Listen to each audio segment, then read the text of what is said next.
Who's ready for the Dirt Life Show? Yeah, welcome. Monday night, the Dirt Life Show. Thank you guys very much for joining us. We have an awesome show for you guys tonight at a special place.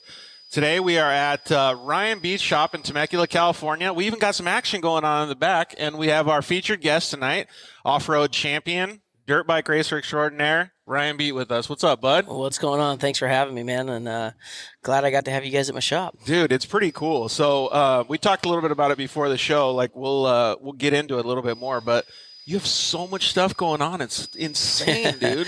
Yeah, it's pretty wild. I've told some people, what all we got going on. They kind of look at me and like, I don't know if it's disbelief, but just like, there's no way that much is going on. And dude, it really is though. That's why everybody's still here. I mean, it's 5 o'clock and we're still grinding, Yeah. So that's a usual daily average thing for us. The past probably 2-3 months, we've been here from 7 a.m. till probably 7 at night. Dude, he just had he did a wardrobe change right before the show. He just had all his work clothes on, changes all professional, gets on the Dirt Life Show with us. So I really appreciate you taking the time to hang out with us, hang out with the audience, and hopefully we'll get some questions in for you. I know that we had some questions come through social media, so it'll be cool. Cool, man. Yeah, no, I'm excited to be here and have some fun. It's not often that we get to take the time to connect with fans and get to hang out and chat. Yeah, that's awesome. All right, well, let's get through some of the show stuff. We're going to thank all of our sponsors right off the bat, man, just because they're the ones that make it happen for us.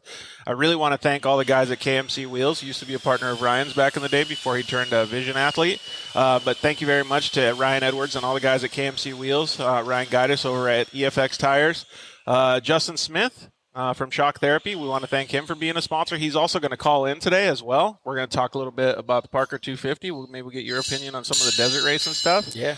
And so thanks to those guys over at Shock Therapy. You can always use the code DIRTLIFE on their website, and you can save a whole bunch of money. You can give them a call, talk to any of the guys up front, and tell them that Dirt Life sent you. Save a bunch of money getting your car all dialed in, your suspension, steering racks, all that good stuff.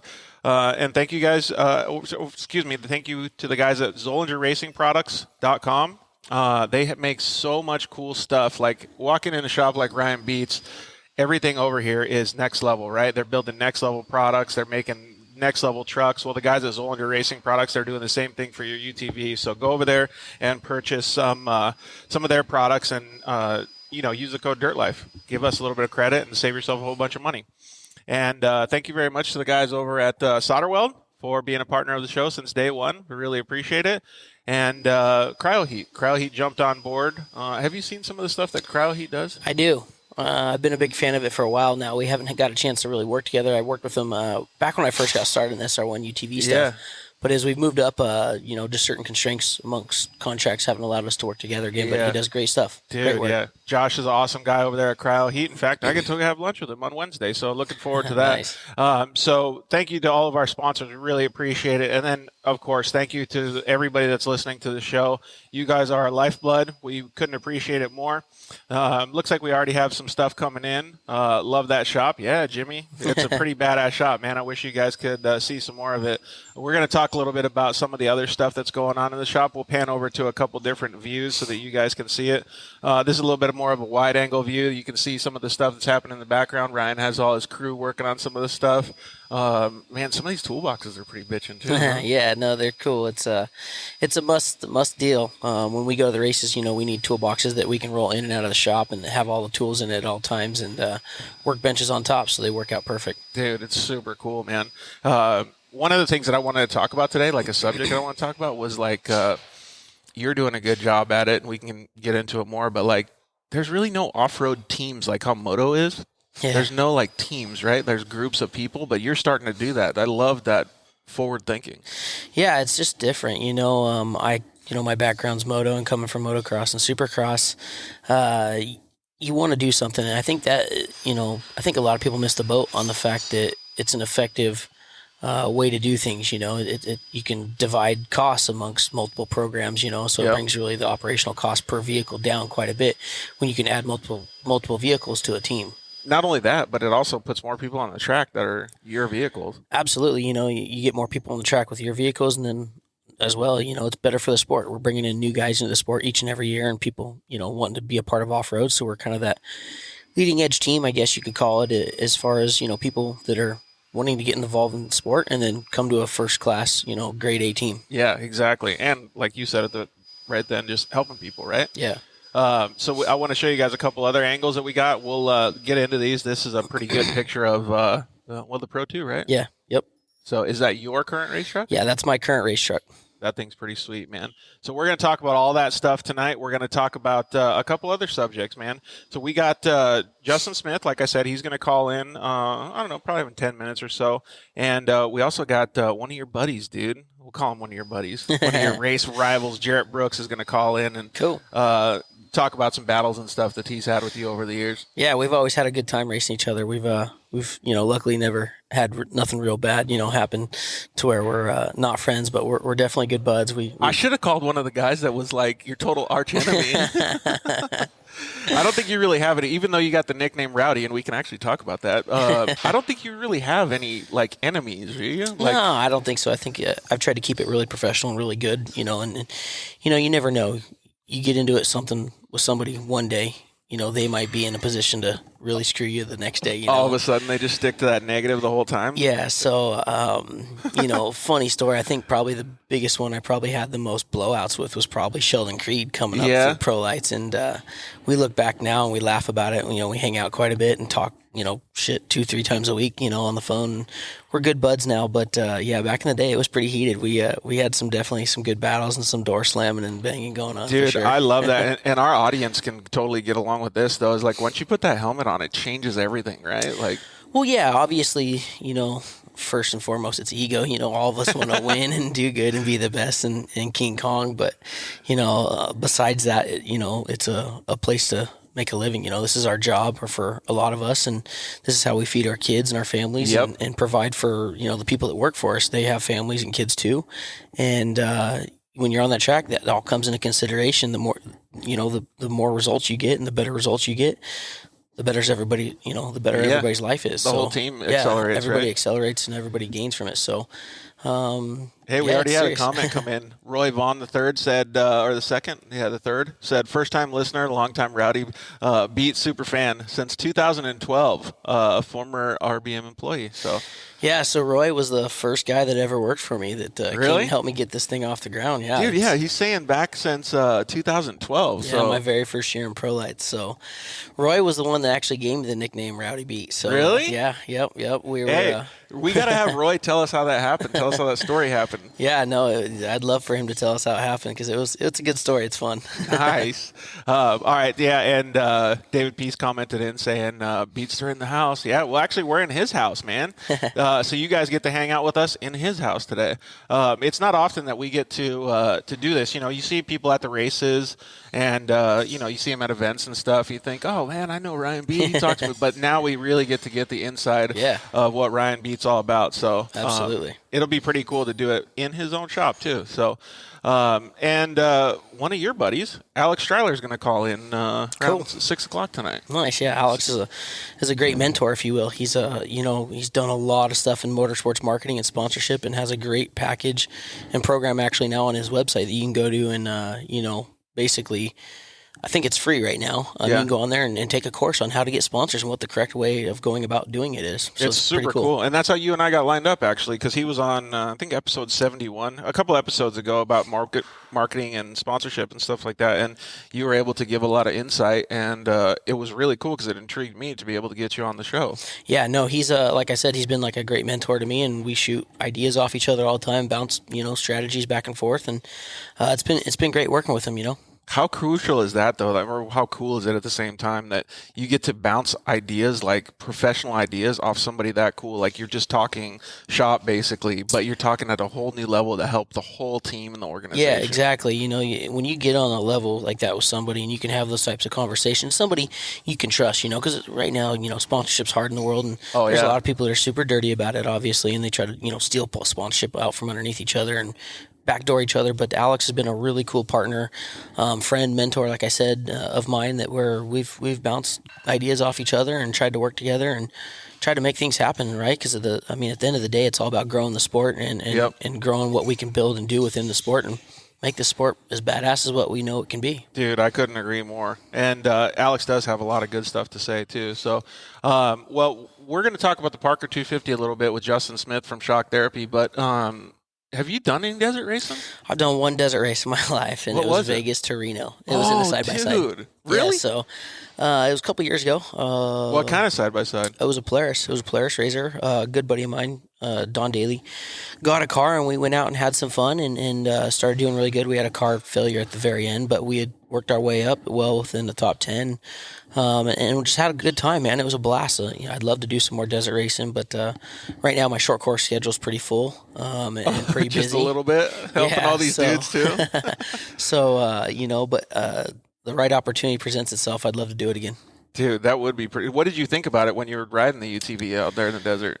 Way different than what you're used to, right? It's way different than what I was used to. I mean, it was cool. I don't dig racing in dust when you can't see. I can't stand that. So that was kind of like the one negative downfall to me is like if I want to race, I want to get up and rub elbows, like I want to. Yeah. I want to battle, I want to get the elbows up. Yeah, like I want to get the elbows up and rub and lean and scare the shit out of each other. Yeah, dude, totally. I don't want to just race in dust by myself for hours and hours. But so that was my favorite part. It was just trying to run down the next guy and pushing myself so gnarly hard to like run down the next guy to get past the dust. Yeah. Yep. And then just to get next to him and want to bang bars, like I'm sure some of the guys probably didn't appreciate it, but I wanted to get up there and bang bars, Dude, bringing the motocross to the desert, that's pretty rad. I only got to race a little bit of a Silver State 300 and then the UTV World Championship, but it wasn't like a real desert race. Craig Scanlon let me borrow his RS1 and I went out there and did it.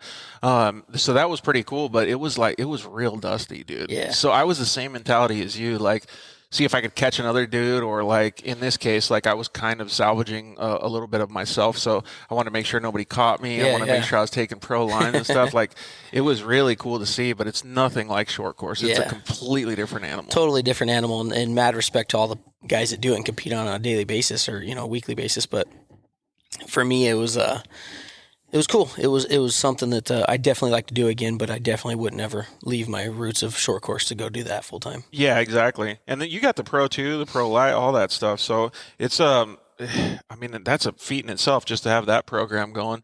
It looks like we missed Justin, so we'll give him a buzz here real quick and say hi to him. That Parker 250 race was pretty gnarly, man. Like you talk about dust, like there was so much dust, dude. It was crazy. Justin Smith, we got you on, bud? Oh, hello, George. How are you? Doing awesome. How are you? You got Ryan Beat on the line with us, too. How's it going, man? How's it going, Ryan? Good. So we were just talking a little bit about desert racing in general, I guess kind of like the Parker 250, but Ryan was as a short course, he's an expert, but he was telling us how he doesn't like doing dust racing, like just following dust the whole time, and I couldn't agree more, but man, the Parker 250 was full of dust. Dude, we were doing some math the other day. It was a 61-mile loop, and they had over 200 UTV entries. Yeah. So that's 2.5 cars per mile, every single mile on the course at all times. You can't see him, Justin, but he's like waving his hand no and giving like that ugly smile like, no, we're not doing it, man. We're good. Well, short course and then going in the dust, that would suck. But I do desert and I still hate dust, bro. It sucks. It's hard. It really is. And I'm not good at it. Who's really good at it is Mitch Guthrie and Dustin Jones. Dustin Jones can X-ray see through. Oh, is he? Oh, good God. I thought a small story. Parker last year. In the flat graded stuff that you're supposed to be doing 80, 90, 100 mile an hour in. I'm in the dust. I'm doing the best I can at 70. I have no clue what's coming up. It's 100% dirt. And I think I'm doing okay in the dust. Dustin gives me the beep, beep, bye, flies by at 10 mile an hour through the dust. Same exact dust I'm looking at. He goes right through it head first. Like X-ray vision, huh? I want to know what he's got. I don't know what it is, but it's definitely superhuman, maybe Superman vision, something like that. So maybe someone can answer this. He's so freaking cool. He could have it. For me, is that just pre-running and knowing where you're at, So Dustin actually said he kind of gave away his secret a little bit, like just like half the secret on the show when we had him on last year. And he said that he looks for landmarks when he pre-runs. And he tries to commit those to memory so that he can see those landmarks. So if he knows where he's at. Yeah, so if he sees like one tree, he knows that in the next, 3 miles, he's going to have these different options. Yeah. So, but like most of it, like me, ADD, I can't remember shit like that. So I don't know if Justin, I don't know if you can. Yeah, no, I'll tell you. So I've got most of the Parker course about as memorized as I could possibly do it. And I still, when you're in a canyon and it's rutted left, right stuff, that's just nonstop. I don't know how far away that turn is. I know it's coming. I know that that's like a 30-degree right coming up. But I don't know in the dust if it's in the next 5 feet or the next 50 feet. Yeah. And so you just don't know when to turn in, and it could be a boulder a little early. I'll give you what I have learned on the advice side of things when it comes to dust.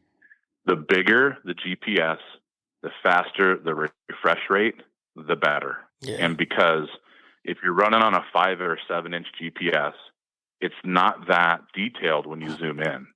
If you can possibly throw, a ridiculous $2,000 or $3,000 10 or 12 inch one in there, then when you zoom in, the detail is higher, and the newer ones are a faster refresh rate.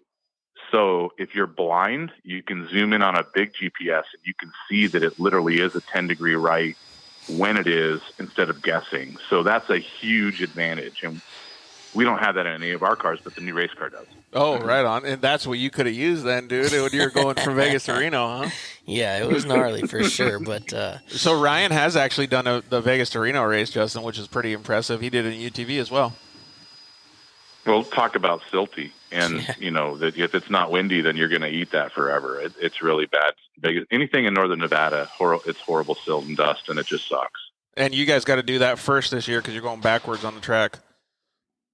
Well, it's actually not that dusty up in Reno. We're going to end up with the most dust at night coming down into Nevada this year. Ooh, great. And rough. So that might be twice as hard because Night. nighttime dust is worse than daytime. Yeah. Dude, exactly. Well, we could talk about the technical stuff about driving like that because I have a bunch of questions for Ryan. But let's talk about your race at the Parker 250 because, man, you guys did such a fantastic job and crossed the finish line first.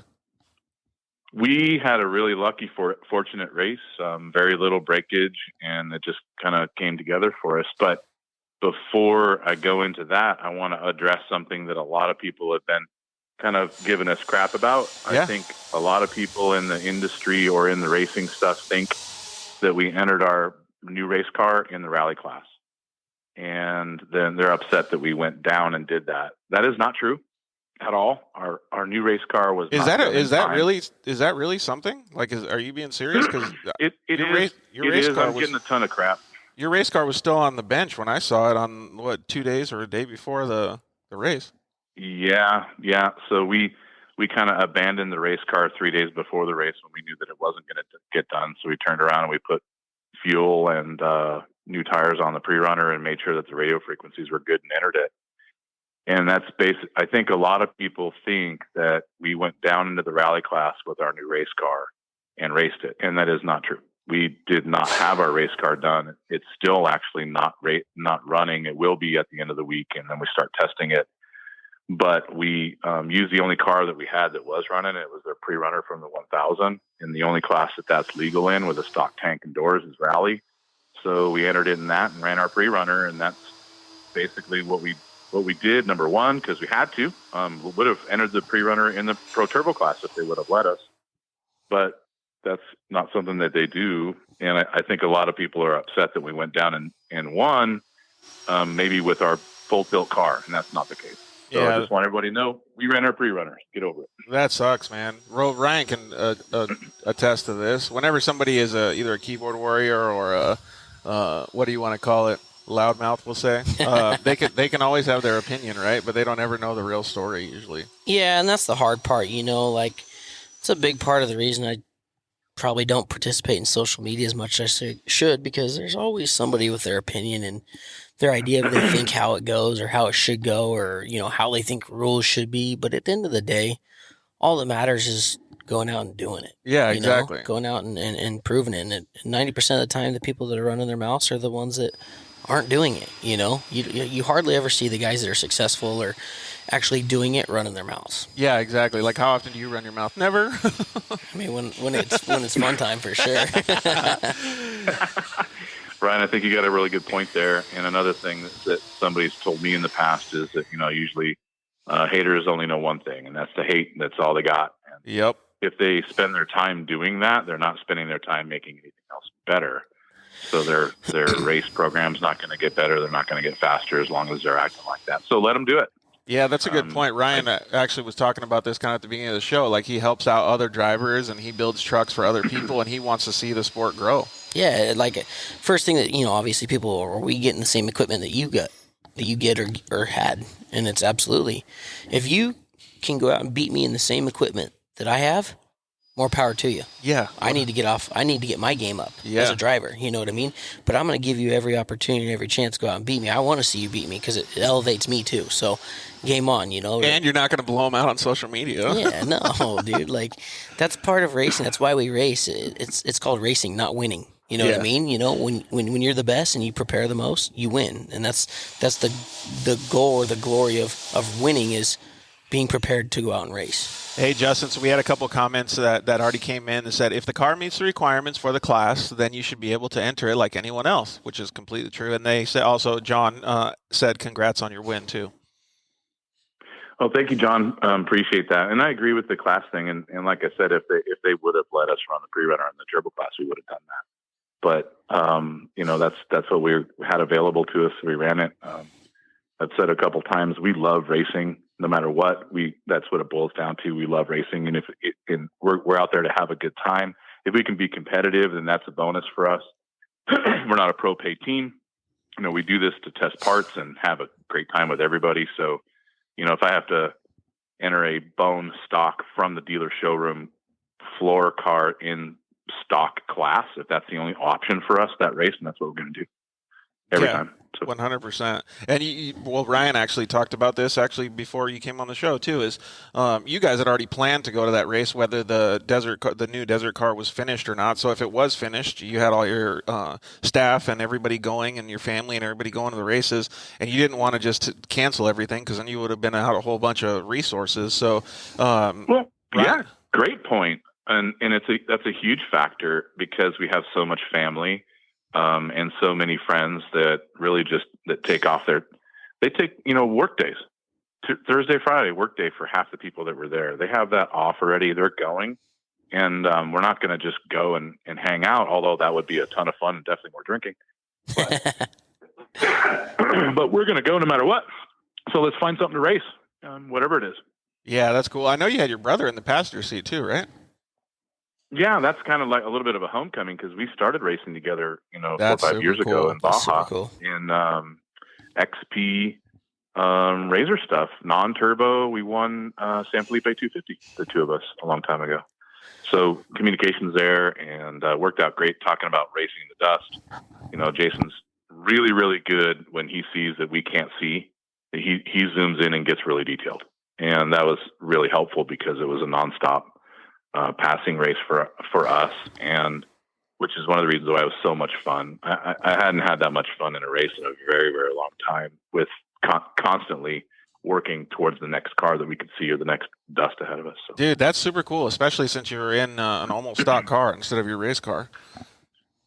Yeah, so a lot of us are talking about just racing the pre-runner forever, because every time we race a race car, we have parts breakage, and that pre-runner always finishes pre-run. So that's funny, man. It's kind of like doing stock bike in the mod class, totally. like at Loretta's and stuff. Yeah. Like, you know, it's going to be fast, but you got to ride it so much harder than everybody else. Yeah, and it's 90% of the time you're more comfortable in that stock thing. It's like an old shoe, you know? Yeah, your clapped out practice bike. Yeah, your clapped out practice bike. You're more comfortable on that than you are your race bike. Hey, Justin, like John said, congratulations on the win. It was awesome to see you guys up there on the podium, the smile on your face and everything, and a lot of those pictures. And when I got to see you in real life was just awesome, man. It was so cool to see. Yeah, congrats, man. I saw you down with everybody else in the red shirts with a thumbs up. Thank you very much for being there and supporting. You always do. It was badass.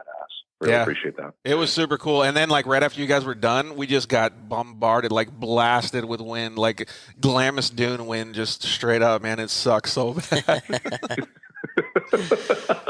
That's true. Everybody raced back to the camp, get a shower, and get some drinks.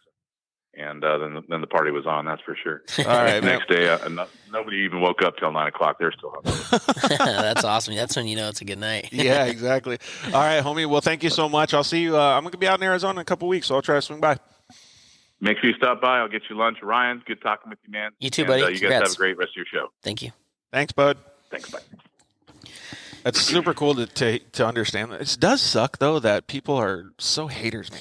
Well, I think, a big part of it is, like, obviously jealousy, right? Yeah. And there's so much jealousy within this industry and in any industry for that matter. But, like I tell my guys, they, obviously people will get frustrated at races and, look at that. He's doing something, and it's like, you know what? Let's quit worrying so much and trying to figure out what he's doing. Let's worry about us. Let's worry about how we get better. How do we get better? How do we overcome?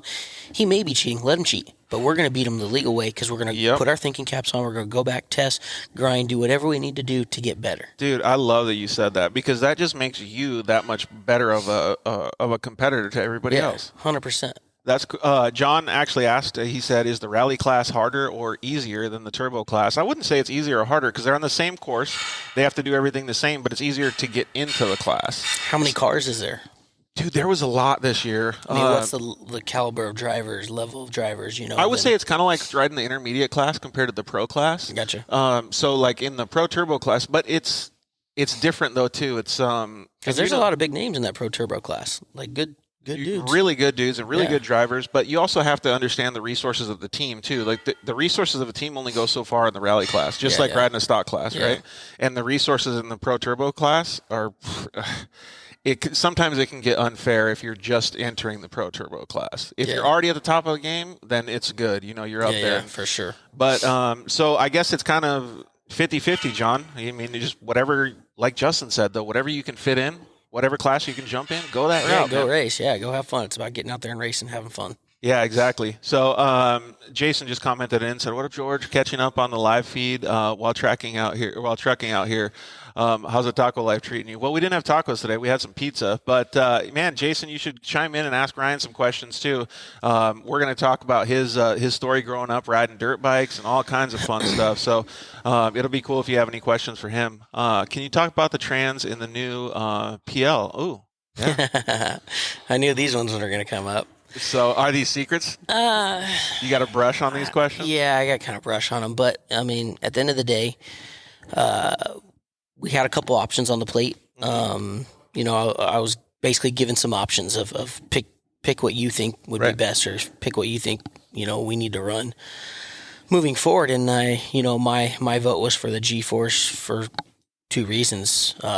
They've been run before, so there's a lot of technology behind them that off-road has developed already, that there's readily available parts, and first and foremost, the price. They're very inexpensive, and they make good stuff. They make good stuff. G-Force makes a good transmission, and the average Joe can rebuild them in his garage. You don't have to send them off. There's no black box magic, converter in it. It's and the price lets you have extras. Yes. The price lets you have extras, and the price is very affordable. So at that point, who doesn't love grabbing gears? What I mean? It gets kind of off-road back to where it began with a stick shift, and you got to be up on the wheel. You got to drive it. It's like a dirt bike. It's like riding a dirt bike, and for me that seems fun. And when they came to me with this idea of a class and an idea of a truck, and gave me the options of what they thought they were thinking about doing, that was my 2 cents. Was I think that this is the way to go. So. This is an experimental thing. We don't know if it's gonna work, gonna last. I don't know any details as far as what the series is doing or what they plan on doing. They just gave me a platform, asked me to build a truck, and I went for it. Dude, I like it. A couple things that I heard on I don't want to say dumb it down, but I can maybe talk about it a little bit more with some of our UTV audience, and it's kind of like the difference between an automatic truck would be like a Polaris RZR with a CVT, and a manual truck like what you're going to have this year and try out would be like a Yamaha YXZ. Exactly, 100%. And so when we started those in short course, it was unknown, just like what you're saying, kind of like a testing bed.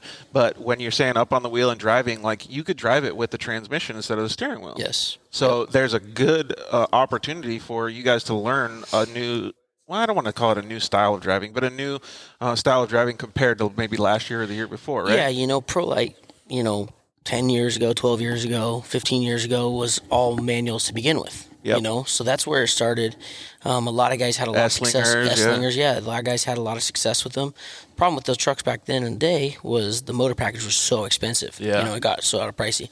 Nowadays, with these crate engines you can buy from manufacturers like Chevrolet, you can buy a crate engine for $8,500, under 10 grand. Yeah, instead of 40 will, or 60. Yes, and the thing will go, 2 years. Yep. And you can put an inexpensive transmission behind it and go out and go have fun, and that's what racing's about. It's supposed to be fun. Talking about fun, we just had a comment come in that said, Jason asked, what year did you get your first PW50? First PW50, I think probably had to have been... Dude, we should ask your dad. Yeah, he'd know better. Hey, when did Ryan get his first PW50, boss? On his? I got a JR50 for my 5th birthday. JR50 for you? What about the PW50? Oh, so it was probably just after you were 5 then? Maybe you're 6 or 7? Yep. There you go, man. 7. So it's a running joke on the show that 90% of the off-road racers and motocross racers that we talk to, all of them have had PW50s. Yep. But so you were a leader even in the mini bikes with a JR50, dude. Yeah. Coming in hot. Yeah. Well, the JR50 was the first one. Had a shifter. Go Nice. figure, right? You were talking about shifting, but the JR50 had a shifter in it as well. So started there. Roy already commented in, and let's see if I can read this because he wrote quite a lot. He said, "Rowdy Beats started. I forget which 2 race weekends, maybe Chandler or Vegas. We got 3 black flags. Dang, 3 black flags! Holy smokes, dude! In 1 race weekend, in a row, out of 4 races. Pretty sure one was when I guess he's meaning Ryan, monster truck Creed that year. Oh yeah, I monster truck Sheldon so bad. Did they black flag you for it? Oh dude, yeah, instantly. And then I got pulled to the hauler and got screamed at, and it just it was a big deal. It was blown out. So Sheldon, we were racing. Deegan was leading, and Sheldon went to pass Deegan and tried to dirty him, and over rotated and spun out. And I was right behind him and had no place to go. So instead of checking up and getting on the brakes, I just figured I was going to drive through him. Well, he turned into it, and it hooked the truck. And I literally, full rolled him over, drove over top of him, full monster truck, and then went on, right? And I ended up 3rd. But they threw the black flag, and I got my ass chewed by Greg Fouts and Richie Lewis for pulling a stunt and being unsafe, and it was bad. That's what you were talking about, Sheldon being one of the guys that you battled with. Yeah, we had some battles. Dude, that's crazy, man. But 3 black flags, and dude, I felt guilty just getting 1 or 2 black flags, man. 3? Yeah, obviously I was a little bit younger at the time and full of a lot more piss and vinegar at that point. And Oh yeah, Roy says Days of Thunder being one of our favorite movies. Yeah. And Ryan driving the 51 Rowdy Beat was born. Yeah, exactly. That's exactly where it came from. We'd watch Days of Thunder on the way to races and laugh about it and joke about it. And I was 51 because that was my first dirt bike number when I was a kid, and definitely that's where it was born, Dude, that's perfect though. It fits so good. Yeah. Right on. Well, and plus the nickname Rowdy is pretty cool too because it gives your competitors something to think about too. Right? Yeah. Hey, watch out for this guy. He could get rowdy. Had to go to the principal's office. Yep. Yeah, I definitely did. I was called to the trailer, and for me at that point in my career, podiums were very important to me and trying to build something and establish my name. I didn't want to be pushed around by a lot of these guys, and that's ProLite. That's what it's known for, being pushed around. So, that year and the year before, and a little bit even the year after, I was just out there. Basically, I don't want to say to fight on the track, but kind of had that chip on my shoulder of I'm here to do a job and try to prove myself, but if this guy's going to push me around, I'm just going to end his day. Yeah. And so that's kind of the mentality I had, which looking back, it was totally the wrong mentality. I wasted, 2 or 3 years just being a dumbass, trying to get even or roughhouse with people on the track instead of, winning races, you know. And once I changed but that, the attitude of not taking shit, you can't fault yourself for that. yeah, you know. But I look now, instead of like, you know, now, you know, people want to get rough, you get rough with them. But I guess my mindset's a little different now of like, move on, Right. get past them and check out. You know, don't sit there and mess with them, and don't get in the pissing match on the track. If they're gonna be dicks, let them be dicks. Try to get by them. If you can't get by them, give it a couple laps, and then, you know, blitz by and go. Yeah, let them be a dick to somebody else. Yeah, go. You know, get away from them. You know, you're here to win races and be on the box, and you're not here to, you know, start fights anymore. Have you ever looked back at videos like that? Like, let's just say a video from 2015 and the video of like 2019, and been like, holy cow, my style and mindset is so much different than it is now? Totally, yeah. I don't watch too much of my races, to be honest with you, because 90% of the time just piss me off. Yeah. But I could have done this better. Yeah, totally. Yeah, I'm my worst critic. So I don't watch too many, but the few that I do catch and watch online, I'll be at dinner or whatever, and of course at dinner you're glued to it watching, and I should have done this or I should have done that, and you don't eat your meal, and your wife's like, are you going to eat your meal? But those are the times that you're like, you know, damn, I should have done this. But yeah, looking back, you know, you grow up, you evolve as a racer, and that's where I think that separates a lot of people. Is some people don't ever evolve. People don't, you know, grow up or whatever, or reach their potential of what they can be in a race car, or, you know, whether it be a dirt bike or anything else. Anything. Just because their mental mindset and their mind frame of how they want to go about doing things, and you know, a big part of doing stuff is being different, you know, doing something different than everybody else. I think that's part of the reason Kyle LeDuc is such a badass. You know, I mean, he's so innovative and creative, and he's a total leader. So I give him mad props for everything he does. You know, whether it look crazy and, you know, work or not work, he tries it, you know, so I give him credit, but, you know, being that innovator and changing your mindset and how you want to accomplish things. I love that you say that, man, because like, honestly, on a day-to-day basis, like like you said, I'm my biggest critic. It doesn't matter what I'm doing. I'm my biggest critic if I like stop too late at a stoplight kind of thing. You know what I mean? Sure. Yeah. Like, so I always think like that. Like, what could I do to better my mindset? And at the end of the day, I'll break down my day and I'll figure out, look, what could I have done better today that I don't do or do better tomorrow? So I love that you mentioned that. And one of the things that I think is so important with that is you see it a lot in motocross or supercross nowadays. The mindset that those riders have, because the start wins the race, right? Yeah, 100%. So, but the mindset that those guys have is what breaks them apart. Like Cooper Webb, for instance, he's able to pick off at least maybe 2 or 3 people. If he gets an 8th place start, he's not winning. Yeah. If he gets a 4th place start, there's potential that he could win because his mindset is different than just blowing out trying to pass those dudes. Yeah, exactly. And you really watch the guys that are strategic about, you know, as far as how much go they have in them throughout a moto, you know, or a race, you know. Do they charge at the beginning and chill halfway through and then put on a late race charge, you know? A lot of guys do that in off-road too, you know. You know, and then you have the Eli Tomacs. It's just steady. Balls to the wall. Yeah, but he's balls to walls, but he's steady through the whole main event. You don't see him slinky. Yeah. You know what I mean? Like, a lot of guys do the slinky and go back and forth, but, you know, and then you have Ken Roxon, who's just steady pace, you know, just kind of like Eli. Yep. I think probably my style is probably more like, you know, probably Roxon's or Eli's, where it's just not a Justin Barsha. Yeah, I don't like to do the burner and then back off and burn it. You know, I think the consistency is key in everything, you know, whether it be life or racing, but just being consistent, you know, and that being makes consistent, a huge, you know, moving forward progression. That makes a huge difference in running a race program too, because there's so much that goes behind running a race program. If you can think like that, like the long goal. Yeah, you want to play the long game. You don't want to just play the short game. Like, that's probably one of the biggest things I see coming in and out of the shop is, you know, I have had employees in the past that come in and, you know, why didn't you buy this, or why didn't you buy that, or why didn't you buy this equipment? You need to be doing this and doing that. And it's like, okay, hold on.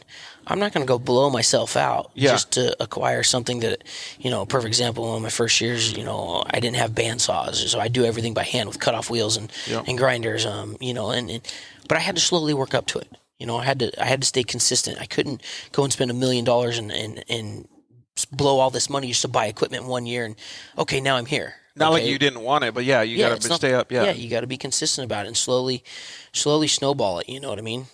Do you watch race videos of your racing going to race? Well, no, I don't. Yeah, I was going to say, like, I can tell by your personality that you think about what you're going to do that weekend more than you think about anything that was done in the past. 100%. Because every weekend's different. Every track's different. Every setup's different. So I don't usually like I know a lot of baseball. My brother-in-law's a baseball player, and they do that. They study other opponents. I don't do that. I think I've been racing so long. I've been racing since I was 4.5 years old, 5 years old, and whether it been dirt bikes or trucks or whatever, just been racing. That you spend so much time racing, you learn racecraft, and you learn to watch what people are doing and how they're doing things, and you can pick up on it that weekend. You know what I mean? And so like to go back and watch a video, oh, he did it this way this time, this weekend. Go back there 6 months later doesn't help you. How about something that's a little bit different than that? Like maybe I could rephrase John's question. Do you ever watch your competitors or video your competitors or have any routine that you can compare? Absolutely. On race weekends, we'll definitely watch what other people are doing and pick up on things, and pick up that far. But like as far as going back and watching like full race recaps, no. We usually have somebody up in the stands or somebody in the hot pit, that's filming. Yep. Hey, and they'll radio and talk to us over the radio while we're on the track that, hey, you're 2/10 slower in this section. Right. He's doing this. He's running outside to in, or he's tripling this section, or whatever it may be. We'll do that, but definitely not. That's exactly what we would also do too. So John, like a good spotter can actually see those things. So a good spotter can keep up with you and a couple other drivers maybe that are around you and know that you're getting lengths minus or plus in certain areas. Yeah. And so it really takes. I always tell people this, and it's no offense to any of the drivers, but the crew is almost more important than the driver, right? Because there's so much that goes on behind the scenes that people don't know about. Yeah, a lot of people think it's all glory to the driver, right? And I don't think so. I think I'd say probably 75% of it is truck, is vehicle, and then when you move into the NASCAR ranks, it's probably even more. It's probably 85 or 95% vehicle versus, driver. There are some drivers that can overcome situations, but I mean, dude, I ain't nothing without the guys behind me. Dude, for real. We got a couple minutes before we talk with our boy Jerett Brooks, but excuse me, one of the guys commented in TJ, he said, advantage tracks you're looking forward to. I don't know if this is a complete a good formatted sentence, but forward to looking to in 21, both series, but the couple bull rings added to the Midwest. I don't know what that means. I think he's probably talking about Anago, and then I forget the name of the other track there in Wisconsin. When they call them bull rings, is like a circle track or something? Yeah, it's small. They're tight tracks. They're more like a Glen Helen style track. Oh, okay. From what we know of, Anago is supposed to be kind of a bull ring style track, a short track, more like a Glen Helen. And then there's another track there that we're racing in Wisconsin. Slipped top of my head. Sorry about that. But I'm looking forward to it. Being on the West Coast and racing, primarily the past, 10 years on the West Coast, most of those tracks are like bull rings. So I think, yes, we may have an advantage there, but is it really that big of an advantage of those guys that already raced these tracks last year? Probably not. Yes, we have some setups we can go back to as far as like what we ran at Glen Helen or some of the smaller tracks we see on the West Coast, Phoenix. Some of the longer tracks, well, you've been to Crandon and stuff, but like some of the longer tracks, like those will probably be more of a task for you to ace those, right? Yeah, exactly. I really like Crandon. That's probably my favorite track, bar none. That and ERX, those are the two funnest tracks. That ERX one looks sick. Dude, it's so sick. It's full moto style, like big berms, big loamy corners. It's, rhythm sections. It's just really cool. It's a really fun track. It's a great facility. It's beautiful. Yeah. Andrew Carlson and his family have done an amazing job at building a great facility, but yeah, man, it's just a different vibe back there. It's totally cool, and it's fun to race back there. It seems like it. Hey, we got Jerett Brooks on the line. Jerett, hey, have you been back to Crandon ever, Jerett? Yeah, what's up, guys? I actually raced back there, raced the full series of Torque back in 2014, and I would probably say that was the most fun living back in Wisconsin. We tested at Crandon a few times in pro light days, and I've been back there probably like five or six times now. So yeah, it's a rad place. Would you say Ryan was just talking about the tracks, and he was saying that they're super cool because they're long and flowy, and they got rhythm sections and stuff? You kind of feel the same way? Yeah, I feel like it's a lot more diverse. Lucas Oil, they had the long track where Reno we'd go to, and Wheatland was pretty long, but it was more of like a supercross track where, you go to Cran and Bark River where it's like, there's not much. It's not like super, super technical, but then they throw down, they go to, when I raced back there, we went to Charlotte, a full circle track where they had good guys that were good on the big long track. And then they threw in a little short track where it was like, whoa. So I thought it was pretty cool how they kind of diverse it up and make it into like a driver's series. That is pretty cool. Yeah, it's cool. It's a good combination. You know what I mean? It's what's separating men from boys, if you will. It's cool. It separates everybody and really lends itself to good racing because it gives you a chance to get in there and bang doors nice and tight. Like Supercross, and then gives you a chance to spread your legs, or spread your wings a little bit and get some legs underneath you and run some high speeds. 80, 90 miles an hour like we see at Reno and Crandon. Dude, I bet you guys can both get on with this. Is like your team has to be really good at setup, right? Totally, yeah, absolutely. Yeah, dude, that's crazy, man. I can only imagine how difficult it would be to set it. Because, dude, it's like a dirt bike. It's difficult to set up like Supercross compared to motocross. Like, I could only imagine a truck. Yeah, there's a lot of different moving components that you can accomplish the same goal 100 different ways with a truck. Yeah, exactly. Well, Jerett, congratulations on your racing success over the last couple years too, bud. Thanks, man. Yeah, I've had a good run so far, and now just trying to have fun with it. It's just, I feel like it gets more. I mean, obviously it wasn't as competitive as it's been in the years, but I think coming into this year, I think this is going to be the most competitive it's been in at least 4 years, 5 years, because the Truck Town Pro 2 is going to be unreal. I mean, I think pretty much all the main hitters are all racing together for, we haven't done this in so long. And, I'm excited. This is where the season's going to mean a lot. We haven't raced those guys on the East Coast, and there's some fast guys back there that are, I feel like they don't get as much hype, but, there's going to be a lot of big hitters this year. Yeah, it's finally come together where it's like all the best guys from both coasts are now going to be racing each other head to head every week. What does that make you guys feel like? You go first, Ryan. I love it. I think it's what it needs to be. It's what our sport needs. Our sport needs Jerett Brooks, Ryan Beat, King Kincaid, Kleinmans. We all need to be racing each other every weekend. We can't have us divided and one guy racing on one coast one weekend and divided. We need unity, and we need to be racing each other every weekend to get the sponsorship involved and create these rivalries. We need rivalry, Yeah, so that's a good point. What about you, Jerett? What do you think? Yeah, Ryan touched on pretty much nailed it. But I want to go where the competition is. I want to, that's why we go to Crandon every year. We want to line up with the East Coast guys and pretty much show them what the West Coast guys are doing over there. And yeah, every time we go to Crandon, those guys step up their game too. They're totally. They're like, no, we're not going to let these guys beat us. So, they don't like being beat by West Coast guys at all. At all. Yeah, I feel like there's so much. I mean, I feel like the West Coast guys always have had more hype, which in reality, that's not really how it should be, because when I went and raced back in 2014 in Torque, I mean, the pro light class was stacked, and I got my first championship on the East Coast, and the guys were so fast, and I came back on the West Coast and waxed everyone, and I was like, oh shit, these guys on the East Coast are actually pretty fast. So, I'm excited to get back there with a bunch of trucks.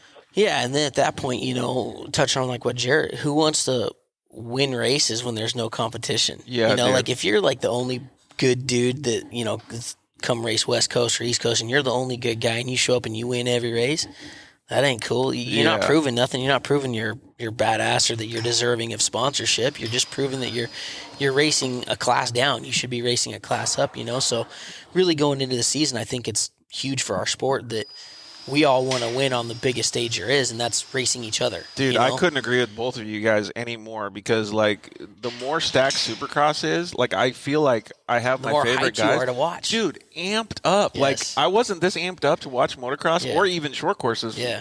Since I was little. Yeah. No, exactly. And me and Jerett and a bunch of us have talked, that we want to race each other.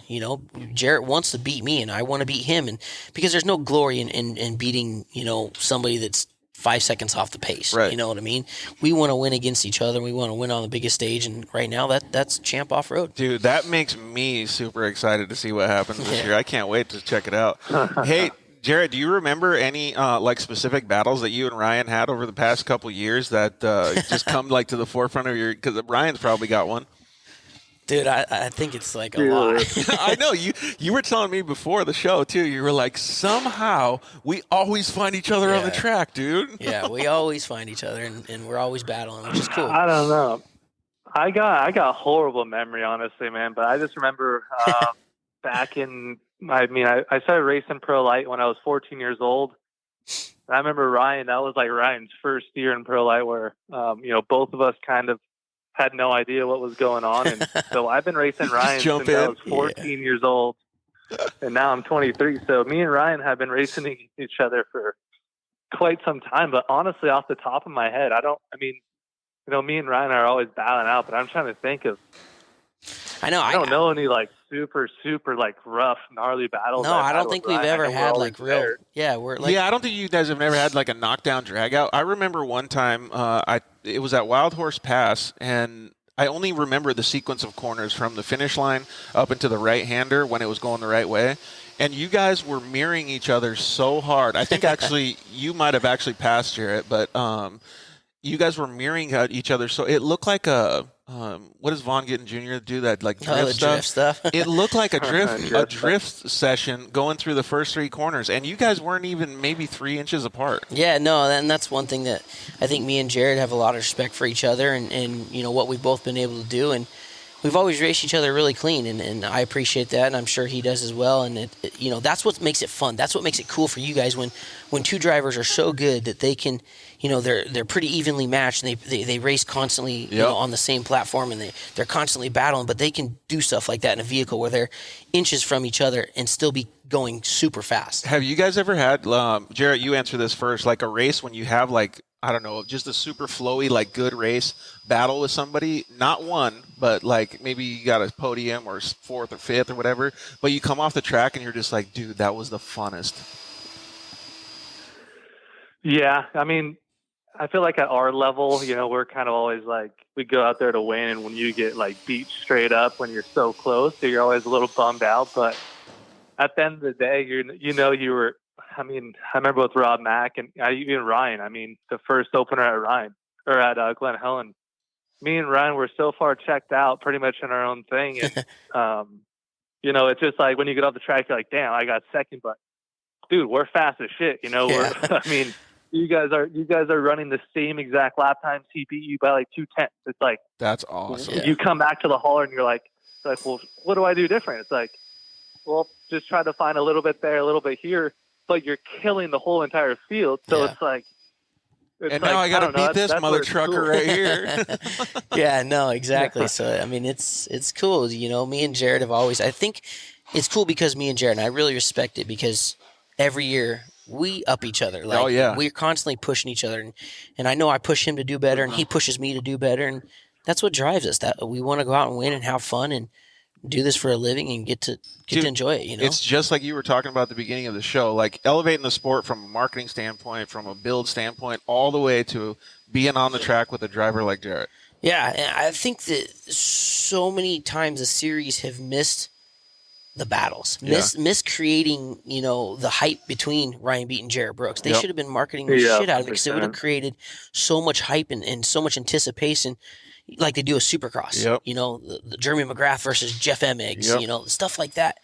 They've really missed the boat on creating those battles and the hype behind it that, really the drivers have lost out because of it. But I think, if they were to get behind, like me and Jerett, we've battled for so long and going into every season, hype it up. Tell the story. Dude, you get hyped about sitting here talking about it. Dude, I'm fired up right now. See it. So it's like, just imagine that on a mass scale of people getting excited for the season coming up because Ryan's been working his ass off all off season. I know Jerett has, and they're coming out and they're the closest battlers or whatever, Dude, they should be like getting footage now, like getting ready to get out there and stuff. I totally agree with that 100%. And I actually told Ken Johnson, a former Lucas employee, my second race that I went to in a UTV, not even close to the caliber of your guys driving, but I told him that exact same thing. I'm like, why don't you guys feature the drivers? You got to build rivalries. Yeah. You have to.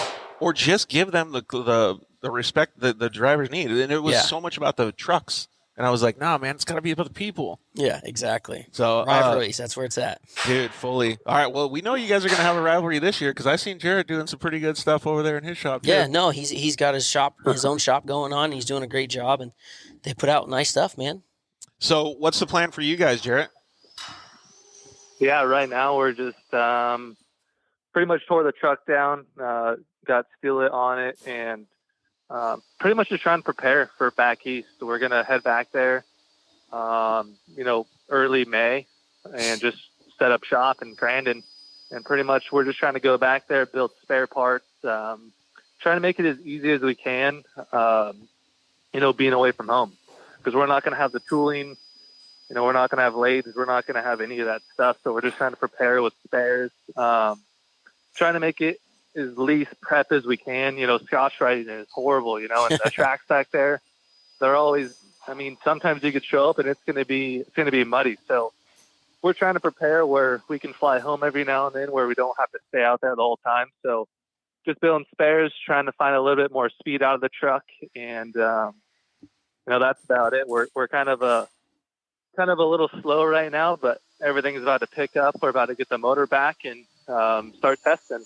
Sweet, man. We're stoked, dude. We can't wait to see it. One of our listeners just asked, where do they find the schedule of the races? He's already got to schedule some time off of work to get out and watch. Yeah, champoffroad.com. Is that what it is? Champoffroad.com? Yep.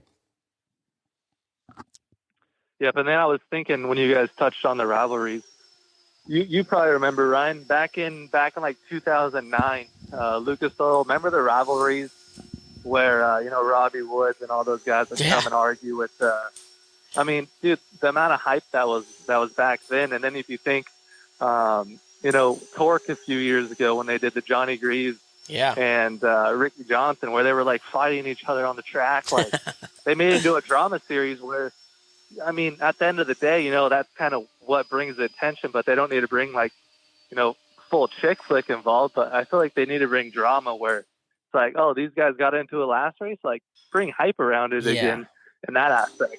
Yeah, definitely. Even if it's not like drawn out fist fighting, and it's just like good battling, that'd be super good. I don't think we ever pictured, that type of fighting. I think what we need to build he on mentioned is Greaves and Ricky Johnson, but they need to focus on the rivalries and really creating that type of drama. Like, oh, we know Jared's been testing, or he's building a new truck, and Ryan's been testing, and they're building new trucks, and what's going to happen? Jared's sole goal is to go out and win, and Ryan's sole goal is go out and win. What's going to happen? And build that hype.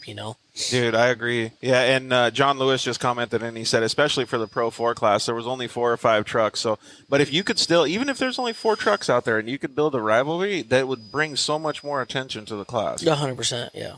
Dude, that's cool. Yeah, man. because I feel like Kyle and the Greaves, have like a low key rivalry around the pits, but that is the biggest. At the track, you don't even really know. You don't even know on TV, you don't, because they're both monster athletes, but they have a little bit of rivalry. No one even knows that. Maybe some people do, but the whole world that watches doesn't know. Where it's like, oh dang, that's a bitchin' story you could put on. Yeah, right that's there. Probably the biggest story that's unpublicized. Fully, unless you're at the track like you guys and I was, you don't see that tension. Yeah, no. And that's what they need to capture. They need to capture that tension and the excitement of those types of rivalries. Hey, so maybe we should start capturing that tension. I'm in. Hey, all right, Jerett. Well, thank you very much for calling, dude. We really appreciate it. And just as a side marker here, you have a little event that you're going to teach some kids too? Yeah, man. I decided to put on a little kids camp for 170 Razors. I don't know. I started out racing when I was so young, and I see all these little kids that kind of draw my attention at the races, where I'm like, dang, that's so rad. And I got a little one now too, so it kind of opened up my eyes. But yeah, I want to put this kids camp on, kind of explain to these kids, if I was to do racing all over again and start from scratch, kind of what I would do. I kind of want to give them all the basics on how to approach sponsors, what to say, what not to email. Just kind of go through everything and then do one-on-one training with them, and try to help them out with car setups a little bit. kind of just go through the whole run and, just have these kids and parents, mainly the parents, just have, have a voice for me. And if I was to do it over again, what I would do. There's a lot of shitty people in the off-road industry that everyone knows that, not everyone knows, but somewhere down the road, you're going to get screwed over. So I just kind of want to explain to them like what not to do and just try to help these kids out. Yeah, I think it's a really good learning experience, especially for the kids too. And the parents can learn just as much as the kids. So you think that's pretty cool? Yeah, the parents are probably going to learn more. Yeah, no, exactly. I think it's huge. Jerett's kind of giving back to the next up and coming. It's cool to give back to the sport, and everything he's doing to help elevate, kids and give them a direction that me and him didn't quite have. Me and Jerett, there wasn't people doing stuff like that, you know, and me and Jerett kind of had to figure it out on our own. And he's done an amazing job. I feel like we've done an amazing job over here. And it's anytime that we can give back is a good thing, and it's cool, Yeah, exactly. Well, I see you giving back. There's freaking 3 pro lights over here. We don't have a camera angle of it, but you're helping out other guys too. Yep. So, hey, that's rad. Like I said, thanks for calling in, Jerett. And I'm going to come out and hang out when you do all that teaching with the kids. Maybe I'll do some footage, and we'll get you filming some of this awesome stuff. Yeah, for sure, dude. The first one, of course, the first rain that came out of all time in Cali was right on the day that I had it. And these guys legit race every single weekend. So, we pushed it back. The only other weekend I had it has to be Easter weekend, which is Saturday. It's not on Sunday, but that was the only weekend I could do. So, hopefully I can still have a decent turnout. Sweet, man. Well, we're going to come out and support you for sure. So thanks for calling in, dude. I really appreciate it. Hope you have a great night. We'll let you get back with your family. Cool, man. See you guys. Thank you. See you, buddy. See ya. Later. That was super cool of him to call in and talk some stuff about that. It's neat to see. Like, it really does get me fired up, honestly. Like, yeah, it's cool. When you go back and watch the video, me and Jerett have always been very, very clean with each other and a lot of respect there, but the racing is rad. You'll see back and forth slide jobs and passing and door-to-door stuff, and it's really cool, I can't remember a time ever when me and Jerett have raced each other and we come back missing body panels. Yeah, exactly. I don't think ever. It's so much respect. Let me ask you this one question. We're going to go to commercial break, but right before we go to commercial break, let me ask you this one question. Did you ever think when you were racing dirt bikes that you would be the top athlete or the top echelon of the off-road racing short course series? Definitely not. When I was racing dirt bikes, to be honest with you, I had no clue about short course. I didn't even know it existed. Same. Didn't even know it existed. So to look back, if I was, I started racing short course 10 years ago.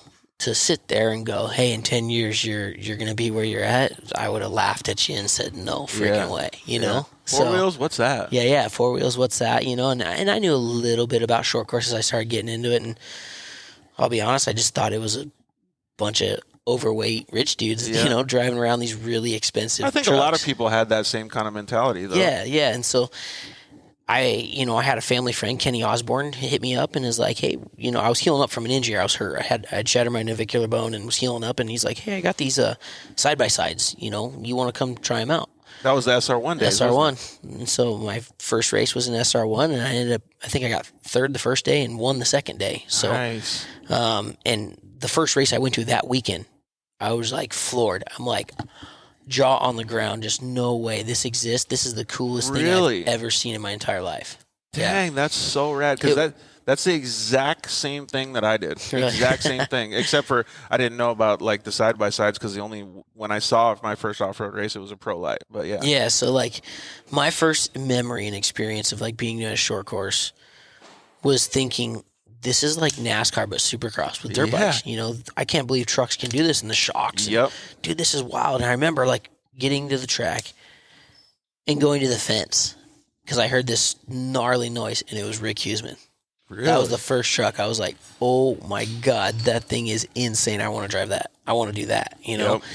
And, man, just we raced SR1, had some wins, and then, got the opportunity to race Pro Light, and then, 10 years later, here we are, Pro 2 and a 5-truck Pro Light team. That is so cool, man. It's so cool. And Roy just actually commented in again, and he said they need to bring back short course stories like what Lucas did a few years ago, and that is a perfect story, what you just told us. Like, that would be so cool to highlight in a nationally televised, broadcast.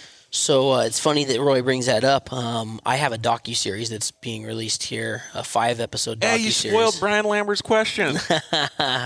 Leading into it, man. Yeah. Luckily, Roy threw it up for an alley-oop for that one. So, yep. Definitely. We have a 5-episode docuseries coming up here pretty quick that we're getting ready to release.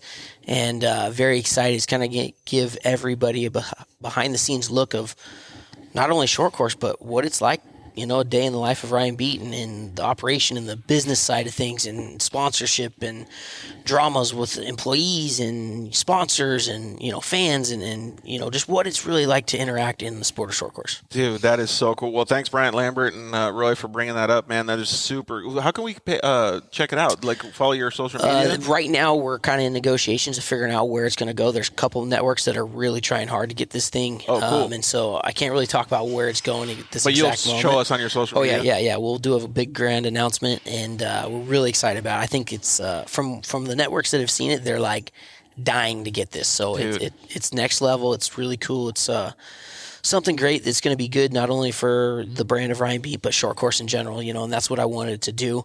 Going into next season, we're going to start highlighting and bringing other drivers into this show. Cool. Besides me, the first season was just me because that's where it started. But as we go into season 2, we're going to be highlighting other drivers and really showing people behind the scenes look at short course. It's amazing that you're doing all this. And, now you're not just a leader on the track; you're a leader in the whole industry, man. It's super cool. Well, if you guys can't pay attention to the whole show, I'll just say it now. It's at Ryan Beat, BEAT 51 on Instagram, and I don't know if you have a Facebook or anything, but I do have Facebook. Same thing. Ryan Beat 51.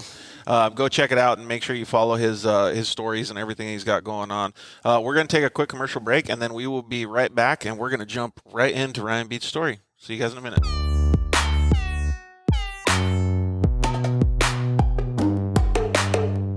Hello, I'm Justin, the founder of Shock Therapy.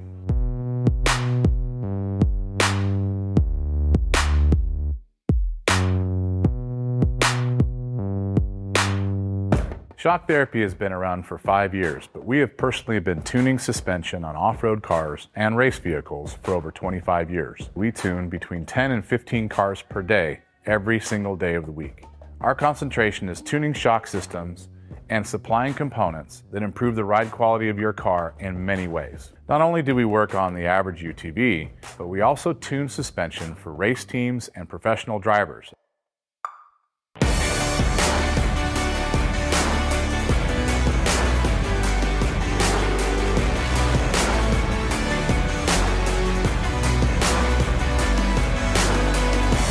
We currently tune for over 87 race teams in Best in Desert and Score.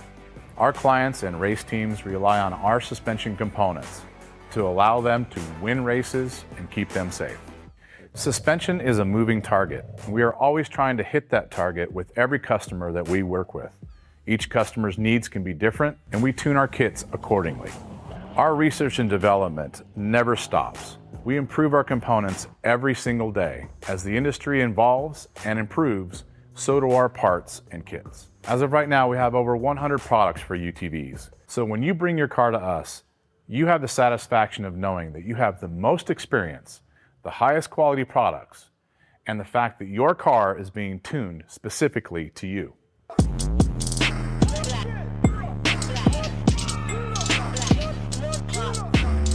Zollinger Racing builds the best aftermarket products available.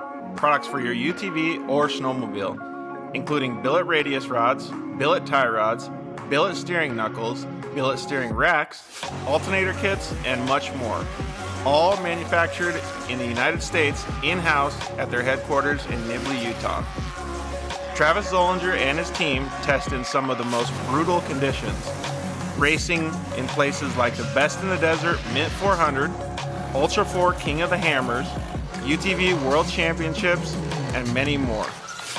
Visit ZollingerRacingProducts.com and use the code DIRTLIFE to get 10% off your next purchase, and join us on social media at Zollinger Racing Products to see our products in action.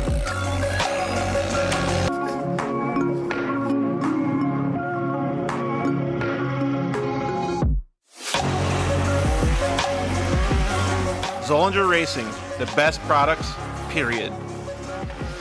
Finally, we got Lance from Solderweld in the studio. Thanks for coming down, bud. Hey, why don't we just record a commercial now? Yeah, why not? So good to be here, man. It's been a lot. I'm trying to get down here forever, and I wanted to talk about the off-road kit. Dude, I love those things. I got it in my pack. Yeah, we're running hundreds of vehicles now running them, whether it's a UTV or some guy's got it in a backpack on his motocross. He's got everything he needs to make a fix right there on the fly, out on the trail, or in the desert, whatever it is. Well, since I've already used one, I kind of know what to use it for, but explain what it does. All right, so let's pull one out real quick. You've got your aluminum rods. Remember, they're rods, right? So, light torch, small torch. You can throw it in there or throw it on the rig with your flux. It decontaminates and cleans like, let's say, a radiator. You get a random rock chip runs through as you're racing. You get a rock chip in a radiator. You got to fix it right there or you're out of the race. You can patch it up. It's all good to go. Yep, just like welding. Yeah, also as well with that, you've got a brake line fix. So with your flux, you can fix a brake line, stainless steel, and then your hot block, heat absorption putty. So it keeps you from getting burned, number one, as well as keeps the heat from traveling. So it's really nice. I've used this not even to fix anything, so that stuff works so good, man. Listen, it's easy. It straps in nicely so that you have everything you need in one little place, and you don't have to carry a big bag in It's like a first aid kit for your vehicle. Yeah, Chase trucks have it as well, so that if they need to make a fix on the fly, they can get it done and get it done quick and get you back in the race. Dude, those things are so cool. All right, so it's at Solderweld on Instagram, Facebook, and solderweld.com. Awesome. All right, thanks, bud. Appreciate it.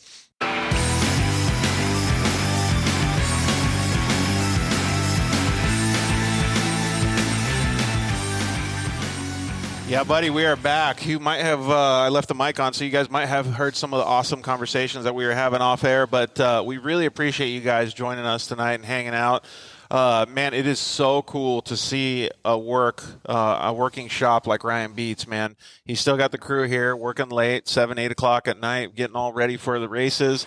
It's really neat to be able to understand how much work actually goes into, well, not only operating his own team, but helping other drivers build their trucks and getting them ready for the series coming up. One of the questions that came in online before we get into your story was, what series do you like the best?